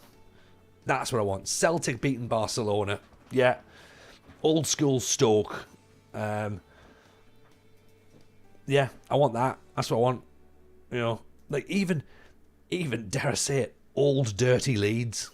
Yeah. You see it in the academies. Oh, Harry, I bet is it not embarrassing to watch these young kids like going, really? Is this what you're going to try and do? But is it the players' fault or is it the coach's fault? The coaches are the ones that are trying to instill it, aren't they? Going, oh yeah, you need to do this, and this, and it's like, no, just play football, right? Play football. Watch the big match replays from the 70s, pictures in mud. Oh, the kids would hate it. The kids would hate all that sort of stuff, right? They wouldn't look at it. They'd be going, oh, this is not prime football. Winston Bogarde wouldn't get on this, They try and tell you Phil Foden could play in that. Nah, not at all. Phil Foden couldn't play that. Phil Foden can't even play nowadays. So, Oh, I am on one tonight, aren't I? I really am. I'm having a great time. Developer Shell, welcome. Sorry, he's left a few things on the old YouTube. Love to hear you ranting about working in the bank. Yeah, with all due respect, is the kind of comment I reserve for people who I have less respect for than my doormat. I thought I was trying to be nice. When I was in sixth form last year, I was driving. Aberystwyth Town qualified for the Intertoto Cup and played Floriana from Malta. Still never quite beat that as an experience. See, that's it. That's the thing. The Intertoto Cup. I've said time and time again, the Intertoto Cup needs to come back. When in the world could you see Grimsby versus Torino? You can't. That was the tournament. Bring that back. I don't care about 80-16 Champions Leagues. I don't care about 9 teams in the European Super League or whatever, Space League. I want to see Grimsby versus Torino. I want to see Salernitana versus Walsall. I want to see... who else do I want to see? I want to see Peterborough versus Vicenza. Yeah, that's what I want to see. Palermo versus Carlisle. Bring it on. That's what I want. Hello, Danny. How are you, my friend? Nice to see you.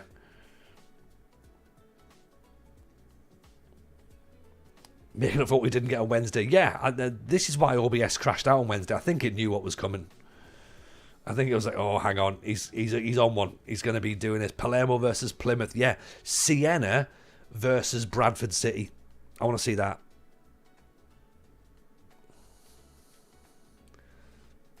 I think it'll be good. I think it'll genuinely be the best football you'll ever see.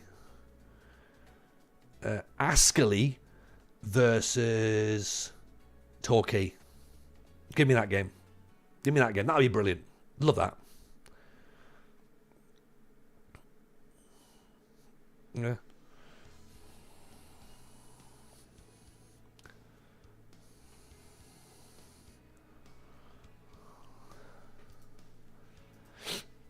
Foggia against just anybody. Just literally anybody. Yeah. Do I remember the Anglo-Italian Cup? Yeah, I think, to be fair, I think I've sort of been doing that more than the Intertoto. I think that's essentially what I've been trying to pitch. I realise I've gone off on one and realised that what I meant was the Anglo-Italian Cup. That's what I wanted. Lecce versus Lincoln. Yeah, that'd be great. I'd love that. Intertoto Cup. St Johnstone versus some team from Lithuania.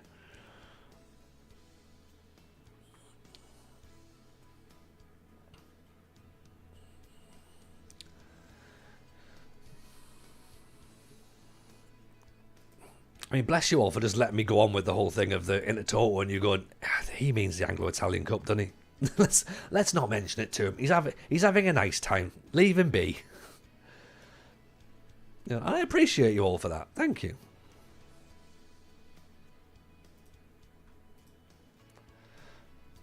As I say, we have our ways round here, don't we?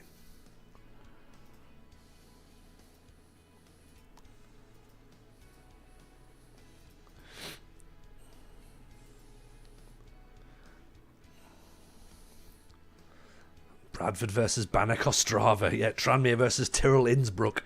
Yeah, I mean, that would be good, wouldn't it? That would be good. Trouble is half the audience are too young to have seen the Anglo-Italian Cup. I know. But I bet half the audience have got no idea what the Milk Cup was. Or they don't even remember the half time at the Rumbelows Littlewoods Cup where players from the league would just do a running race against each other to see who was the fastest. With players who weren't even competing in that match. They'd just get the fastest player from Coventry and the fastest player from Wolves and the fastest player from, I don't know, Sheffield Wednesday, and they'd just make them run the length of the pitch and go, right, who's the fastest? There's your halftime entertainment. That's your Super Bowl halftime show.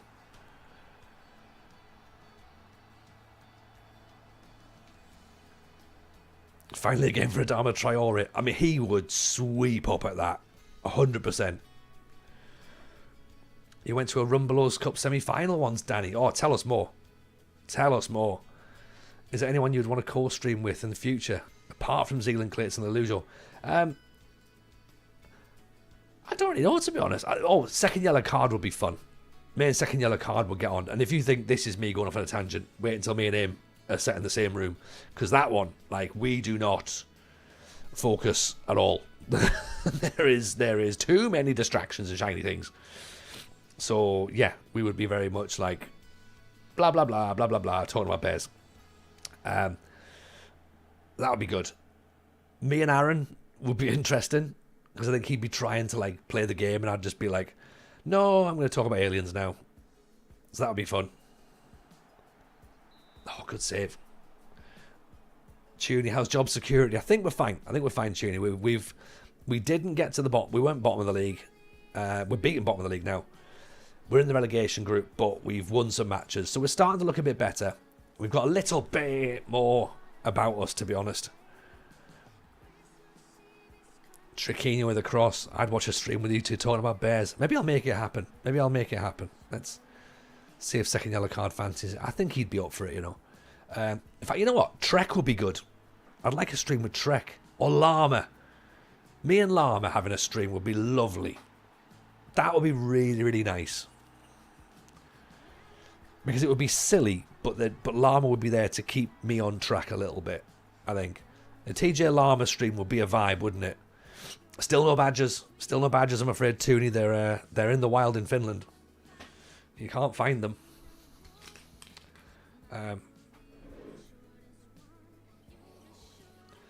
The Mafia Bears is one of the best things I've heard. Honestly, that was so funny. Coming up with that was like, when I was watching it as a stand-up, I'm watching this going, this guy's got a comedic brain. And we spoke about it afterwards, and I was like, that's one of the funniest things that I've seen someone who's not a comic riff. And he was like, I'm glad that you liked it. I was like, yeah, because it was just funny. He's like, oh, I worry about these sorts of things that I'm not going to come across as like as funny. I'm like, no, you are. You 100% are. You've done well. It was, yeah, I loved it. It's one of Mrs. J's favourite bits. Llama, TJ, and second yellow card streaming. That is a network save right there, innit? That is chaos. Speaking of people as well who I'd like to have on a co-stream, this guy, the United City FM, I would love to co-stream with Kev. There's a man who keeps me in check, right? Keeps me in check. And if you're not following Kev, by the way, please go and do so. He's one of the most wonderful human beings in the world. So shout out for him in the chat. Give Kev all of your love. If you're not following him, I mean, come on. Why not? Have I heard from Sidwell as he playing the game? We recorded a podcast with Steve yesterday. So next week's FM show is with Sidders. So there's the link. If you're not following it already, make sure you do. Go and have a little look on that one. Neil Fitzpatrick's in. Welcome, Neil. How are you? The Milk Cup was an answer on the chase this evening. Wow. Was it what is TJ going to talk about on his stream tonight? Is it the Milk Cup? Like, oh, yeah, probably. Yeah. If you want to co-stream, let's co-stream something. You get your people to talk to my people. We can sort something out. I think that's great. I think that's lovely. And do you know what the best bit is as well?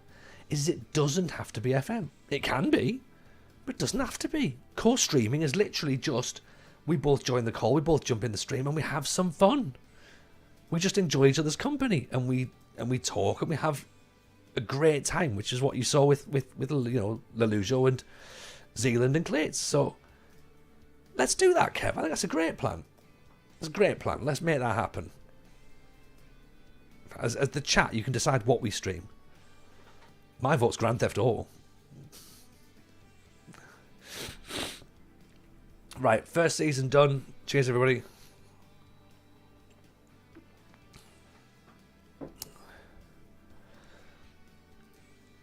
So we didn't finish bottom, which is good. This, if you haven't seen it, is my plan for next year. Okay? This is our sell idiots, buy better players, win more games. That's the plan. That's the plan for what we do for season 2. sell idiots, buy better players, win more games. Yeah, it's got to be a good plan, right? Got to be a good plan. I'll teach you to love Minecraft on stream. Yes, let's do that. Actually, let's do that, because we've spoken about that, about making that a thing. So I'm all for that. An Idiot's Guide to New Season Manual. We could maybe make that happen. That could be the way of doing it.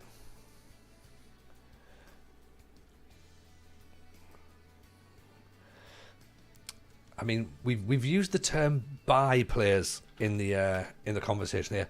Buy players is not an option. We're an amateur club. We have no money. Everyone that comes in is going to be on an amateur contract, so it is going to be like free players all the way. The interesting thing, of course, as to how we can now do scouting and recruitment. I mean, shall we discuss it? Is it worth discussing as an idea? Do we look to do... Are we going to try and look at the numbers and go, okay, who's playing well, who's playing badly, where have we struggled, where could we improve? Because, you know, that's quite interesting from an amateur perspective. Let's just call that end of season 1. Okay, because remember, if you're one of the subs on the channel, then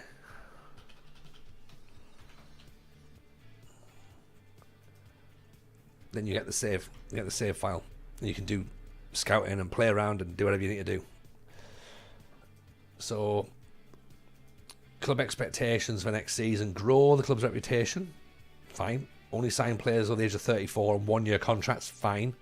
Finish mid-table. Okay, so step up. That's what they wanted. We came in. Remember, we came in 10 games in or something, possibly.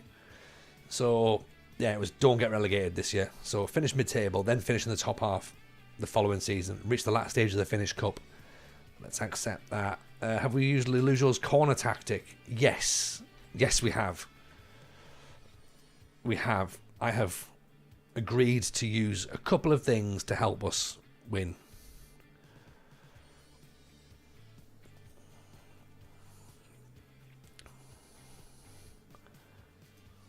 Right, mid-table is good. Everyone's happy.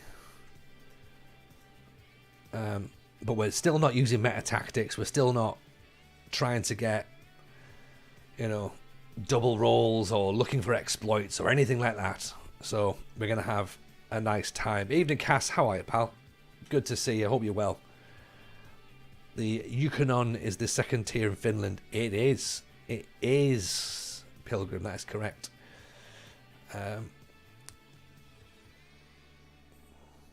So we have Ulmanen is the 4th highest goal scorer in the league. First, you need a player that can take a corner. Well, I mean, so we've got two issues. One is a player to take the corner, and 2 is a player to score from the corner. So there's really 2 problems here, is what I'm saying. Yeah? Cass has got 9 days off, going to enjoy themselves. I like that. That's a good idea, Cass. Enjoyment is good. While an amateur club, my tier 10 saves, I've just used trials to bring in a bunch of players and assess in a pre-season friendly. Yeah, that's something that we do. That's something we do. Because we've obviously got very, very limited scouting, and probably poor scouts as well. And let's face it, we're in the 2nd division of Finland. Who's going to want to come here? Like, out of choice. You know, we are losing some players though, so I should really make notes as to players that are going to leave, because that's going to dictate a lot of stuff, as in, like, what we do going forward. So, so I'm going to write, so this is players who are going to leave, okay? So, Ulmanen's leaving, unfortunately. Okay. Target forward, 11 goals. Okay, so we've got a striker to replace. I'm going to write 6'2", so I know we've got a big striker to replace. Okay, so he's out. Tukanainen, so he's 33. Looks like he was a backup striker for us. 15 games played, 3 goals. 33, so not a major issue, but another forward player. Poacher, 33 years. Okay, so that's 2 strikers. 3 strikers, because Syra's going as well. 2 goals in 10 games, so he wasn't really playing a lot. Okay.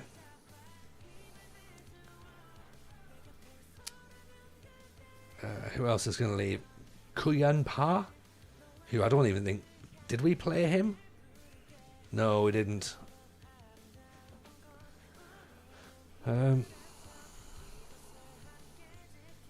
Kuyan Pa. Wide target forward.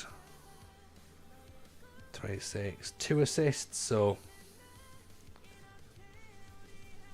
Not great. 2 assists, 2 goals. Not brilliant. And I don't think we were playing him. As Odo, we were playing.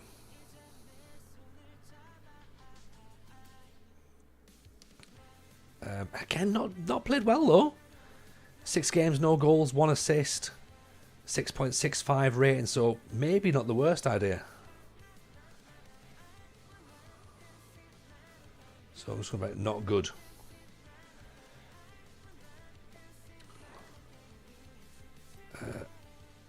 Alexei Valman. He's in the second team, so we're not bothered about that. Elias Varis. He's in the second team, so again, not concerned there. Javanen. Sub.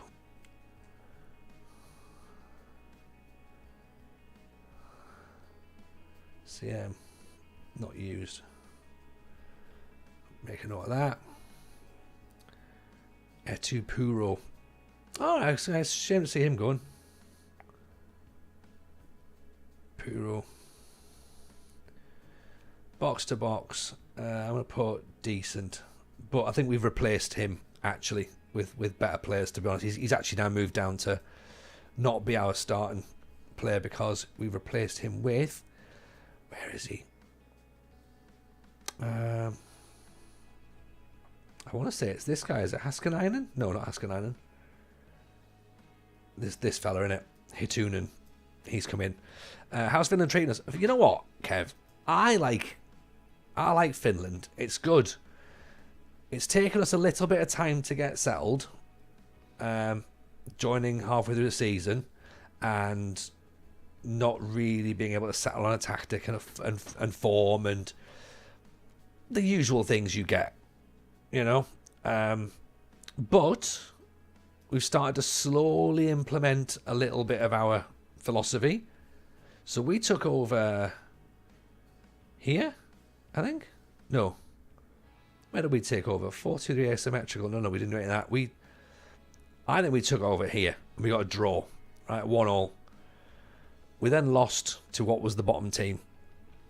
But from there to there, that's not bad. Right? Yes, there's a few defeats in here. But we started to get some wins. And we started to get some draws. And we've only lost 2 actually in the last 1, 2, 3, 4, 5, 6, 7, 9, 10 games. So 2 defeats in the last 10 is all right. That's not bad form. Learning the language is quite tricky. And Finnish is not an easy language to learn, apparently. You know? I've jumped in and I've picked one of the hard ones. That's what she said. So yeah. It's a challenge. And it's second division. And it's very me. It's very me. And that's what I like about it, you know? And I do like... I think the fact that we are now noticing that we're losing most of our squad on a free transfer is something that I need to be aware of and I need to consider. But it just sounds like a challenge, doesn't it? It just sounds like a challenge. Yeah? How are you anyway, though, Kev? How is life? How's life in your world? So again, losing Finas is quite bad. He looks half decent, but we have replaced him already though with Moyeja, the French defender, who is much, much better. Heimanen is leaving, so we should probably take him out. So if I've got players that are leaving, I'll be able to find out exactly what positions we need to replace. Palace is going as well, of course. It's hard, but the sooner you start, the sooner you finish. There we go. I'm writing these down. If these are jokes, I'm writing these down as well, by the way, because I'm going to need these for any potential Football Manager Ruin My Life return show. So if anyone's got a gag, chuck it in. This week's a bit up and down health-wise. Other than that, it's all good. Mrs. takes early retirement in a couple of weeks. Oh, bless her. Bless her. Life is going to get a whole lot better soon. Oh, that's good. I love that. I love that. I love that. And, of course, big love to Mrs. United City as well. Mrs. Kev. Hope she gets better soon as well. It's been a roundabout system with other clubs we amateur also. Losing their players. You can pick up their players as well, says MCG. Agreed. This is the fun bit, isn't it? This is fun. Actually, bear with me 2 seconds. I'll be 1 second.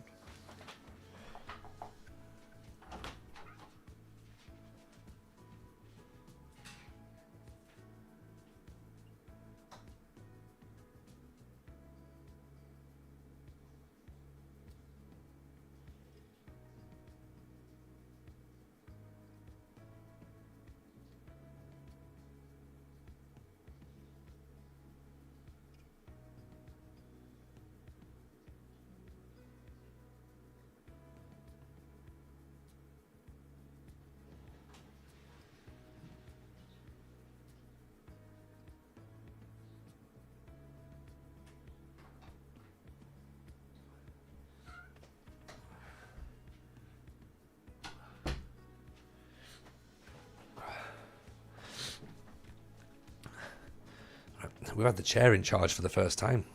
So, Hackspick we didn't really use, to be honest, so not a major loss there. Matthias Heinonen, not very good either. But Iro was a centre half that we were using, so I'm just going to put okay. Not brilliant, okay. Perhaps he's going. Again, I'm going to write okay.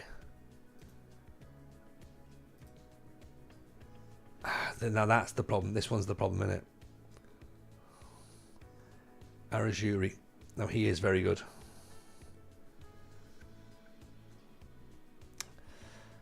So we've lost all of our centre backs. That's a concern. That is a concern. We're losing all of our centre backs and our goalkeeper. Great.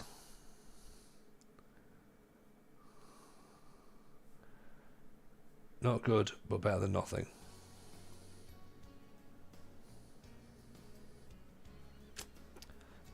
Okay, so that's lots of players out. Lots of players out. Did I take from your earlier tweet that OBS has been causing me issues recently? Yeah, so Wednesday, I don't know what happened, Kev, and I don't know if you've seen this for yourself, but for Wednesday, my stream just froze. We got loaded on, and then I'd maybe had 5 minutes or something, and then it started to like glitch, and I was like, right, fair enough, this is not great. So I cancelled OBS, jumped back in again. It wasn't any better, and I think we gave it another 15 minutes or something in total, but yeah, no, like it just wasn't having any of it. So I was like, right, let's just sack this off. I'm gonna go and spend some time with Mrs. J. So yeah, and I was really confused because like I haven't updated OBS, nothing had changed in the background. that I was aware of. The internet was running fine. But yeah, it was just one of those days where it decided it didn't want to play. So fair enough, that's what we did. And yeah, it was fine. I had a nice time with Mrs. J. So swings and roundabouts, isn't it? Really. I mean, she was less pleased, to be honest. She was a bit like, oh, can Jebaru not fix this for you so I don't have to talk to you? And I was like, no, I'm coming to hang out with you. And she was like, oh, God. Fine, whatever. So, yeah. I've never felt more wanted. So, this is where we currently are then with our team at this moment in time. Bear in mind that Tiquinho is on loan.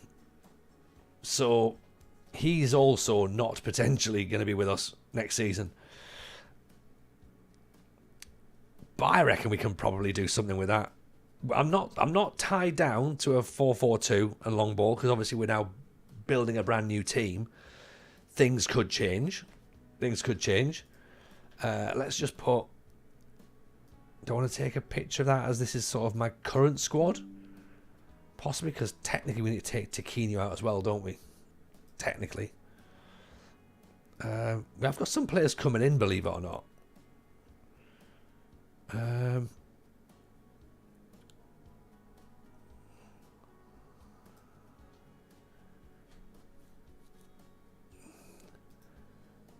Is Palace joining us, or is he joining...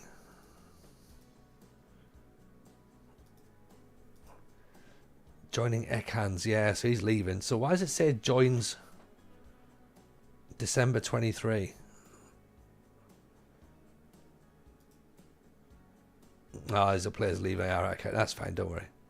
I've worked it out. Take a picture of last year's best 11.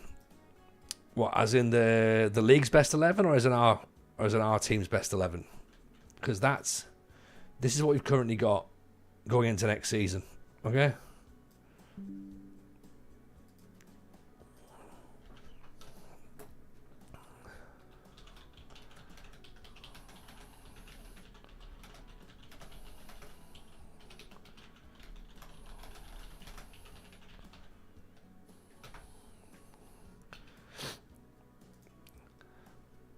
Take a picture of our team's best 11.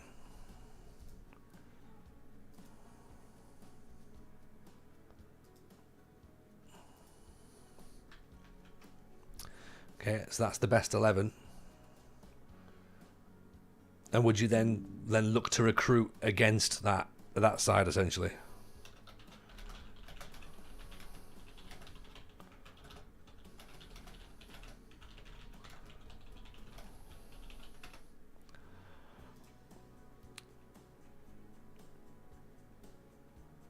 So we want to kind of try and find equivalent players like a Passy, like an Arajuri. I mean, this is the one, really. Trying to find a player who's going to be as good as Arajuri. But if we now find the biggest player you can in Finland, there's going to be lots of tactics like that we need to come up with.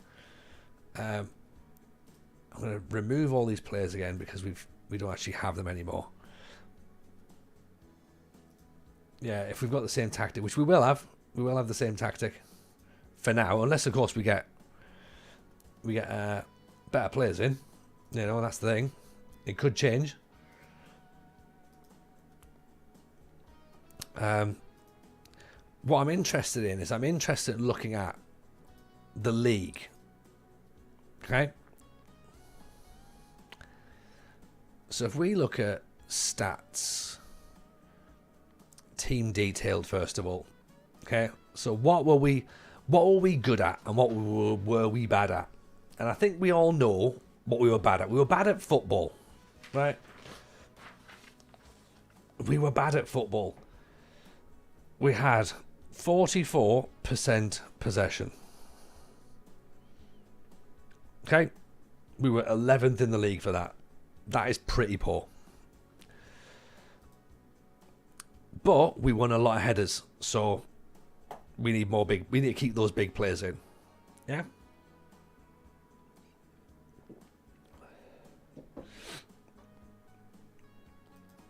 JM, take it easy, my friend. Pleasure to see you. Always a pleasure to see you. second highest yellow cards.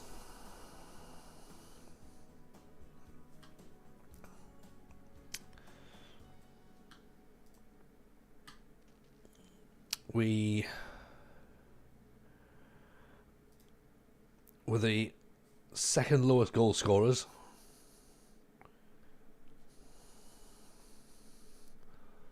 Second worst. What was goals conceded like? Goals conceded, yeah, second worst again with 46.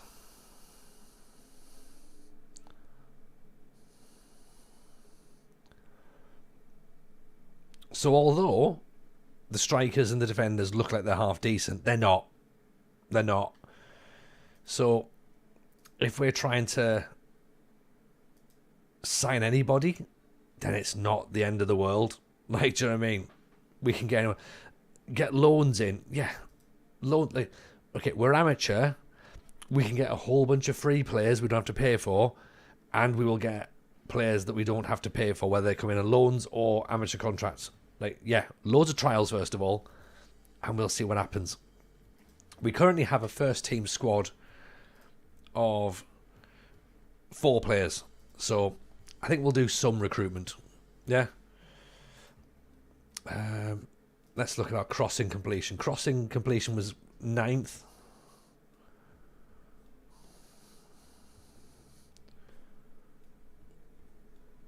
That wasn't good. Goals from corners, 8. Goals from free kicks, not too bad though.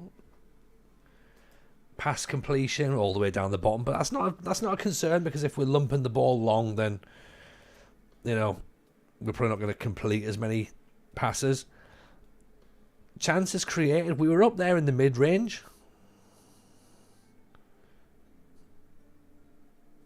So if we create chances, we need someone to just put them away. We had the 4th highest shots.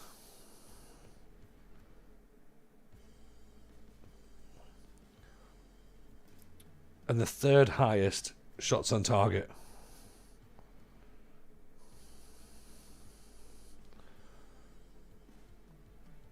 Okay. Put Sid in every position. Yeah, 100%. 100%.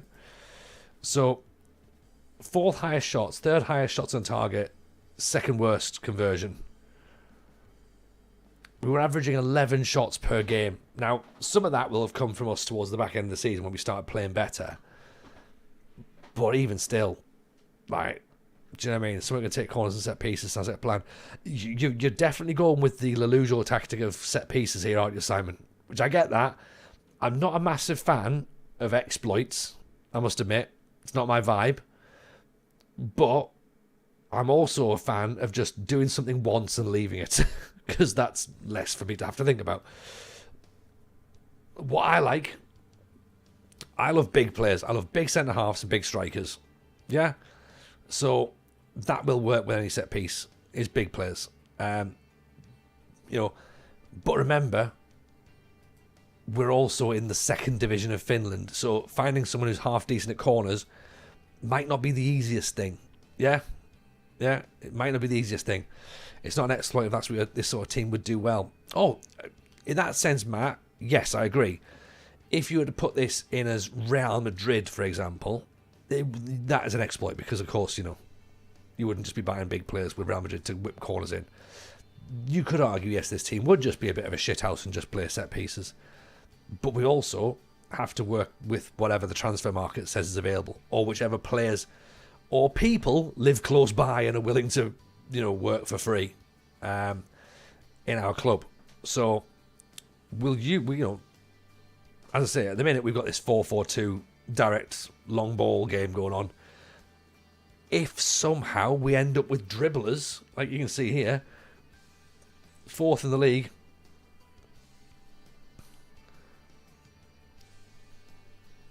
like, that's good, isn't it? Dribbles are good. But then we're losing possession a lot. 9th in the league. Now, is that from those long balls where we're just launching it and not picking the ball up? Or is it because we're losing the dribbles, or passing the ball away. That's concerning. High intensity sprints. That's good.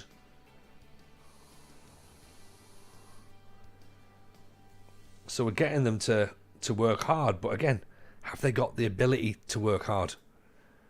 And final third passes, only 10th, so not great, which is weird given the fact we've got the 4th highest shots and the 6th highest chances converted.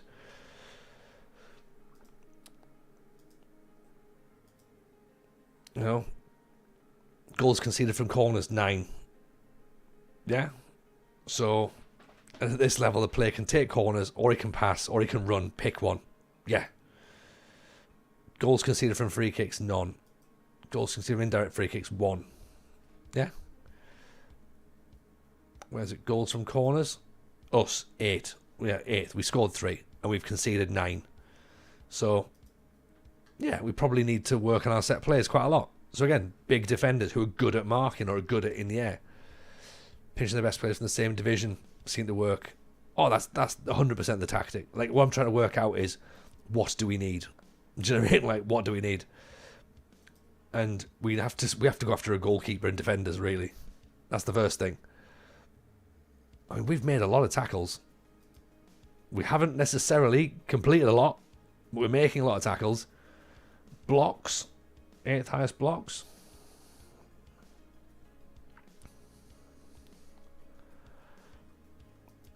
Winning possession on average in the league, mid-table.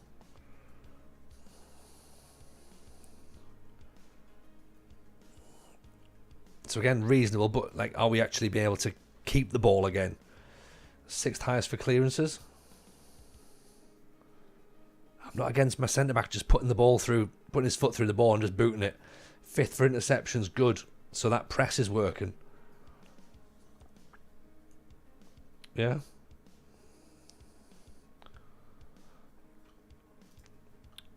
We only conceded 1 penalty, good. We do concede a lot of shots against, though. So we're allowing ourselves 302 shots against ourselves. It's the way San Marino save made it quite difficult compared to Finland. It's not a million miles away from each other, to be honest. There's a lot of similarity, I think, in San Marino and Finland. It's going to be a case of just trying to find the players who can come in and just actually do what they need to do. Old school Wimbledon is the way to go. Rough them up like Big John fashioning. Yeah, exactly. If someone plays football by accident, then it's fine, as long as it's accidental. Opposition passes per defensive action. Headers lost. See, we're losing we're not actually losing that many headers.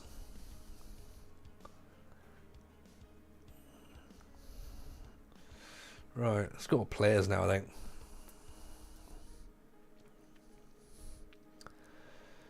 Okay, so I guess goalkeepers have got to be the first thing, first port of call, right? So who's conceded the least amount of goals is Jiri Koppinen. Now he's obviously the top goalkeeper in the league, so he's not for sale. Almeida, Brazilian, he's not for sale. Again, from the champions. Hakanpää looks like he's going to be out of contract next season, so keep our eyes on him because he is currently transfer listed. Is he getting paid? No, he's not.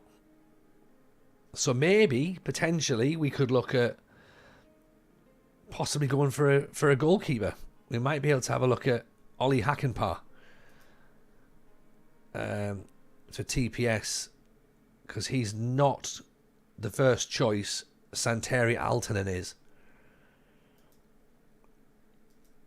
Jiri Koski, he's earning money, so he's not going to come. Halil Bagci, 3 to 9 for handling, 26 goals conceded. I mean, he's as bad as our goalkeeper, I think. 130 quid a week. No, Avila, you're not going to come in. Robin Kalman, 110 quid a week. 6'7" though. Oh, imagine that. If he's got too much money and doesn't want any money at all. Robin Kalman's the guy. Just on height alone. 250 quid again. Emil Oberg. 37 goals conceded, and now of course we're getting into the realms where we are. So dreadful goalkeepers at this moment in time. Check the leagues above for youth players that have loan against them. That is definitely worth a look at as well. So we'll do our sort of like initial scouting first, things that we're going to go for, because we're not going to be on for all night. We're going to probably close up just around about midnight, I reckon. And then next week, I'm actually away Monday, Wednesday. So I won't be streaming FM. I won't be streaming actually Monday, Wednesday next week.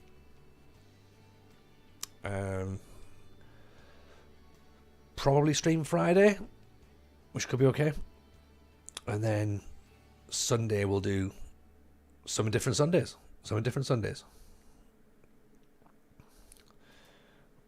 Key headers. Who's winning key headers? Vino Venkanen's winning key headers. Yes, Cowshagger, 15 months. My word.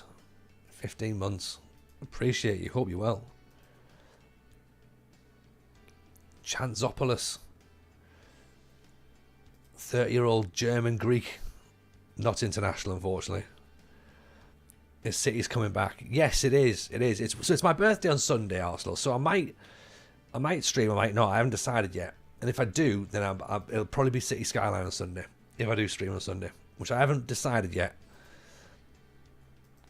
But yeah, I've missed City Skylines, and I wonder whether you have as well. I hope you all have, because for me it seemed fun. Huge keeper, huge centre back, huge striker. Job done. Yeah. That is literally what we're after. I mean, Tino Palmasto, again, he's gonna want money, but let's keep our eyes on him for the future because he looks good. Francis Grönlund, Juna Loma. Compare him with our current right back, shall we? Hannanen, I think it is, isn't it?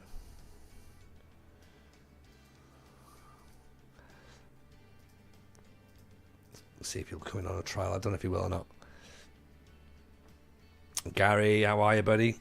I'm good, thank you. Very good indeed. Just chilling, man. Just having a nice time. Like, save's going alright. Got ourselves back in, having a nice return to FM, I think, after you know, it all went carnage and everyone started complaining and trying to burn the world down. But yeah, I'm good. I'm happy. I'm very happy.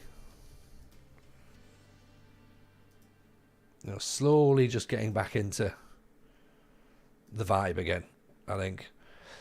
That's a co-op stream answer. You and Salty on City Skylines. You playing Salty shaking his head in despair. There's a thing. We could do that, Musterman. We could do.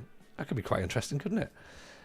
What I want, actually, Musterman, is I want you on a co-stream advising me on transfers. Advising me on what I'm meant to be looking for to start from the ground up with Finnish second division players, you know. So that's what I'm thinking. Teach Tony, yeah. You know what? I'm not too proud to say that I need help. I'm not the sort of person who shies away and goes like, "Oh, look at me, I know everything." No, of course I don't. Of course I don't. I don't know everything. And as I said earlier, everyone knows different things. Everyone tries to teach Tony a new game. That could be fun. That could be a lot of fun, actually. 100% for a core stream, a little bit of data, a little bit of finding players with the silliest names. That's it. That's 100% it. That's 100% it. Let's try and work out the time then, because it might be next Friday, Musterman. So look at your diary and see if that can work. Let me have a nosy to see if that's a thing, because I know you stream on a Friday, so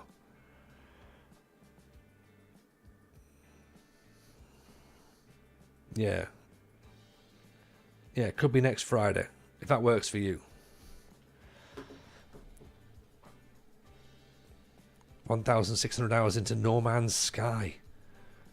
What's No Man's Sky? That sounds like something that I'm probably not going to be any good at. Let's see. Spaceships. I mean, spaceships, I'm okay with spaceships. Exploration, survival in an infinite, procedurally generated universe. Oh, that sounds difficult. That sounds like a thing. How about co-streaming Civ with Illusion or Zealand? Yeah, I mean,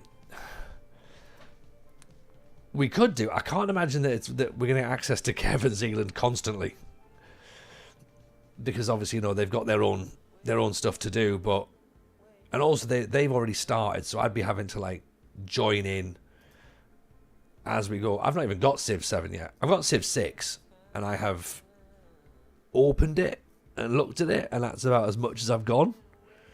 So, okay, cool. Right, put that in the diary, Musterman. We'll do that next Friday. Okay, everyone, you've heard it here first. Next Friday, me and Musterman co-streaming a mixture of data and silly names for recruitment. I think that'll be fun. So what I'll do is do you want me to send you the save file, Musterman, or do you want to just work out as we go? I'd be interested to learn properly. That would be good.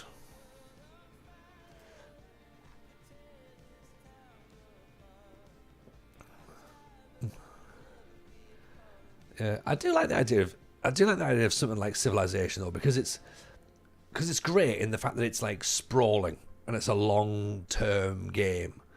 But the question is how many long-term games can you play where you're only jumping in one stream a week? Like, can you get any momentum going at that point? And that's the difficult thing, isn't it, really, to work out what the best way of doing stuff is.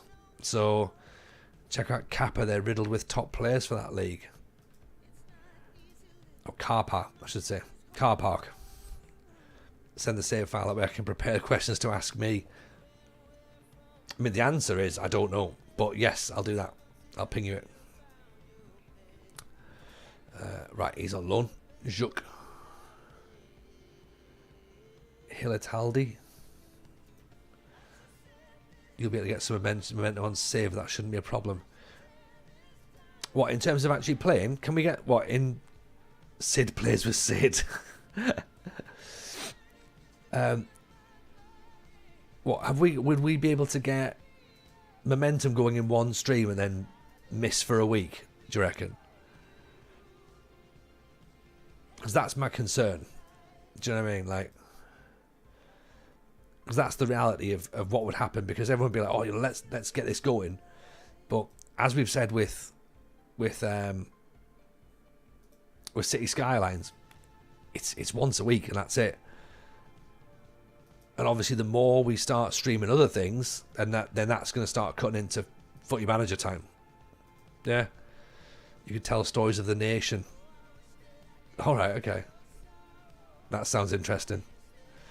Let me have a look. Let me have a look at Civilization. If that's a thing, if you think that we'd be able to do that and it would be fun, let me have a look.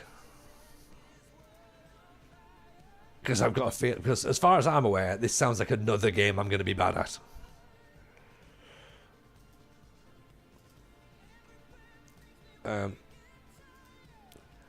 Quit the job and do streaming full time. Problem solved. You're welcome. This is why Kev's here. Like, Kev is just, well, just quit your job, mate. That's the easiest thing to do, isn't it? Why are you bothering with anything else? Yeah. Would we stitch Tony up? Yeah, 100% you would. 100%. And I'm fine with that, because at least I know that's exactly what will be happening. Yeah.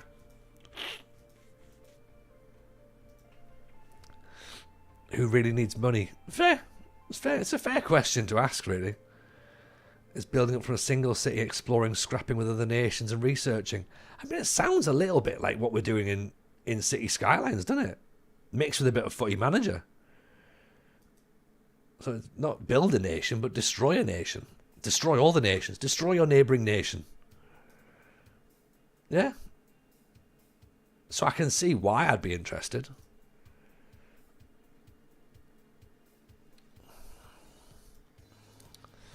It's more macro than skylines. Okay. Right. Okay. Well, I'll tell you what. Let me have a think about that then. Let me have a think about that. Okay? Send me some stuff. Build my nation, destroy the rest. Okay. I'm good with that. FM's always been, let's take my gang and try and beat other gangs for sure. Feels like it. Stream every day, never spend time with your family, you'll fade in. That seems to be the easiest way. Do you know what I mean? Just like, get rid of everything in my life and just stream all the time. Yeah. Because why would we not? Civ 5 is excellent, never tried the others. Well, I've got 6, but then do I have to go straight into 7? Because, again, that feels like a financial commitment at this point. Which, in a sense, I suppose we have to do. Alright, let's just nudge this towards the end of the season, shall we? Officially the end of the season, and then we can pitch it to Mrs. J, see what she says. Oh, she'd be more than happy for me to stream every night, I think. If anything, I think she gets angry when I'm when I'm not streaming. What are you doing here? You know?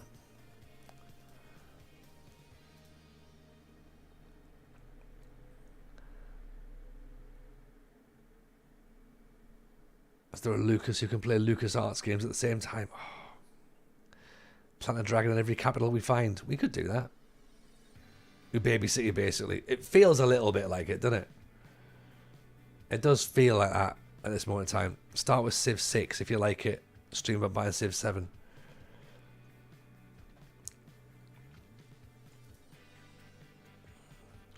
And that sounds a little bit like thinking things through there. So no to Mrs. J as a podcast guest. Mrs. J wouldn't come on the podcast, but Mrs. J would be brilliant on the podcast. She's not one for being the centre of attention. She's not keen for that. Right, let's just nudge this on a little bit. We'll go to the 1st of November, I think. If you can't get on with Civ 6, you won't get on with 7. That's a fair statement, isn't it? That is fair. When do all these players leave? The 15th of November, right? Okay, so I think, therefore, then, if we take this to the 1st, that gives us enough time to do some scouting without losing too many players that weren't going to join us. Oh, there you go. Oh, this is a good space then. Okay. Even Tom FM is streaming Civilization. I mean, I love that. Even Tom FM is streaming Civilization. I mean, there's definitely an audience for it because it's a brand new game. It's a brand new game.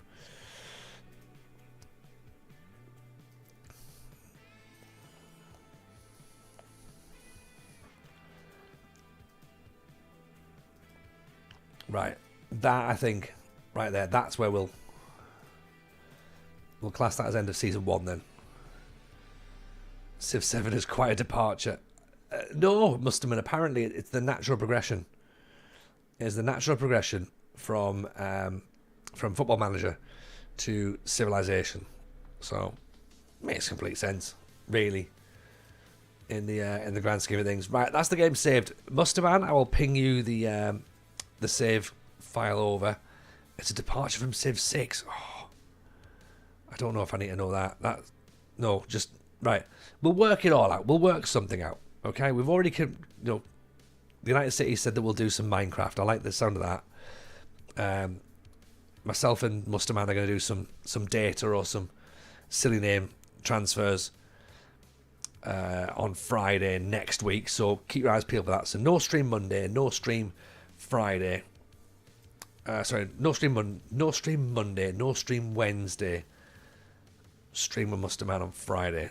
If you can do admin for a football team, you can do admin for a nation. And then if you can do admin for a nation, you can fly a helicopter, which means we do Microsoft Flight Simulator. Get in. Or Call of Duty or something. We do war games. Yeah, there's loads of things, loads of possibilities. Far too many possibilities, actually, if I'm being honest, really, as to what we can do. So, you know what, if you've got ideas of what you want me to stream, right, and you want me to stream some different stuff, which I'm more than happy to do, by the way, because we need to mix things up. Join the Discord. If you're not in the Discord already, go and get yourself in there, and then we can do all that.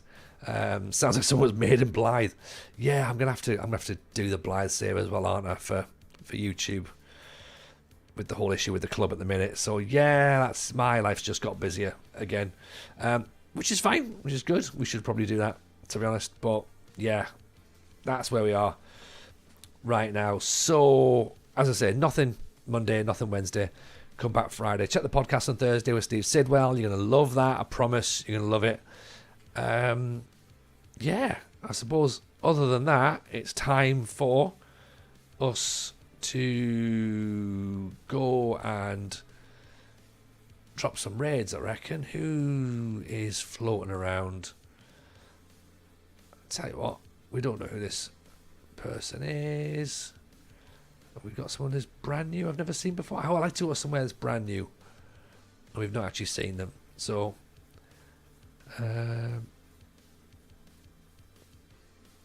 yeah, there you go. This person's new. Brant's Love. Okay, never seen them before. Go and give them some love. Yeah, have a wonderful weekend, everyone. I won't see you Saturday because, well, I probably won't see you Saturday. Might see you Sunday. It's my birthday. I might stream Sunday. We'll see. But have a great weekend. Take care of yourselves. Speak to you all very soon. Bye now.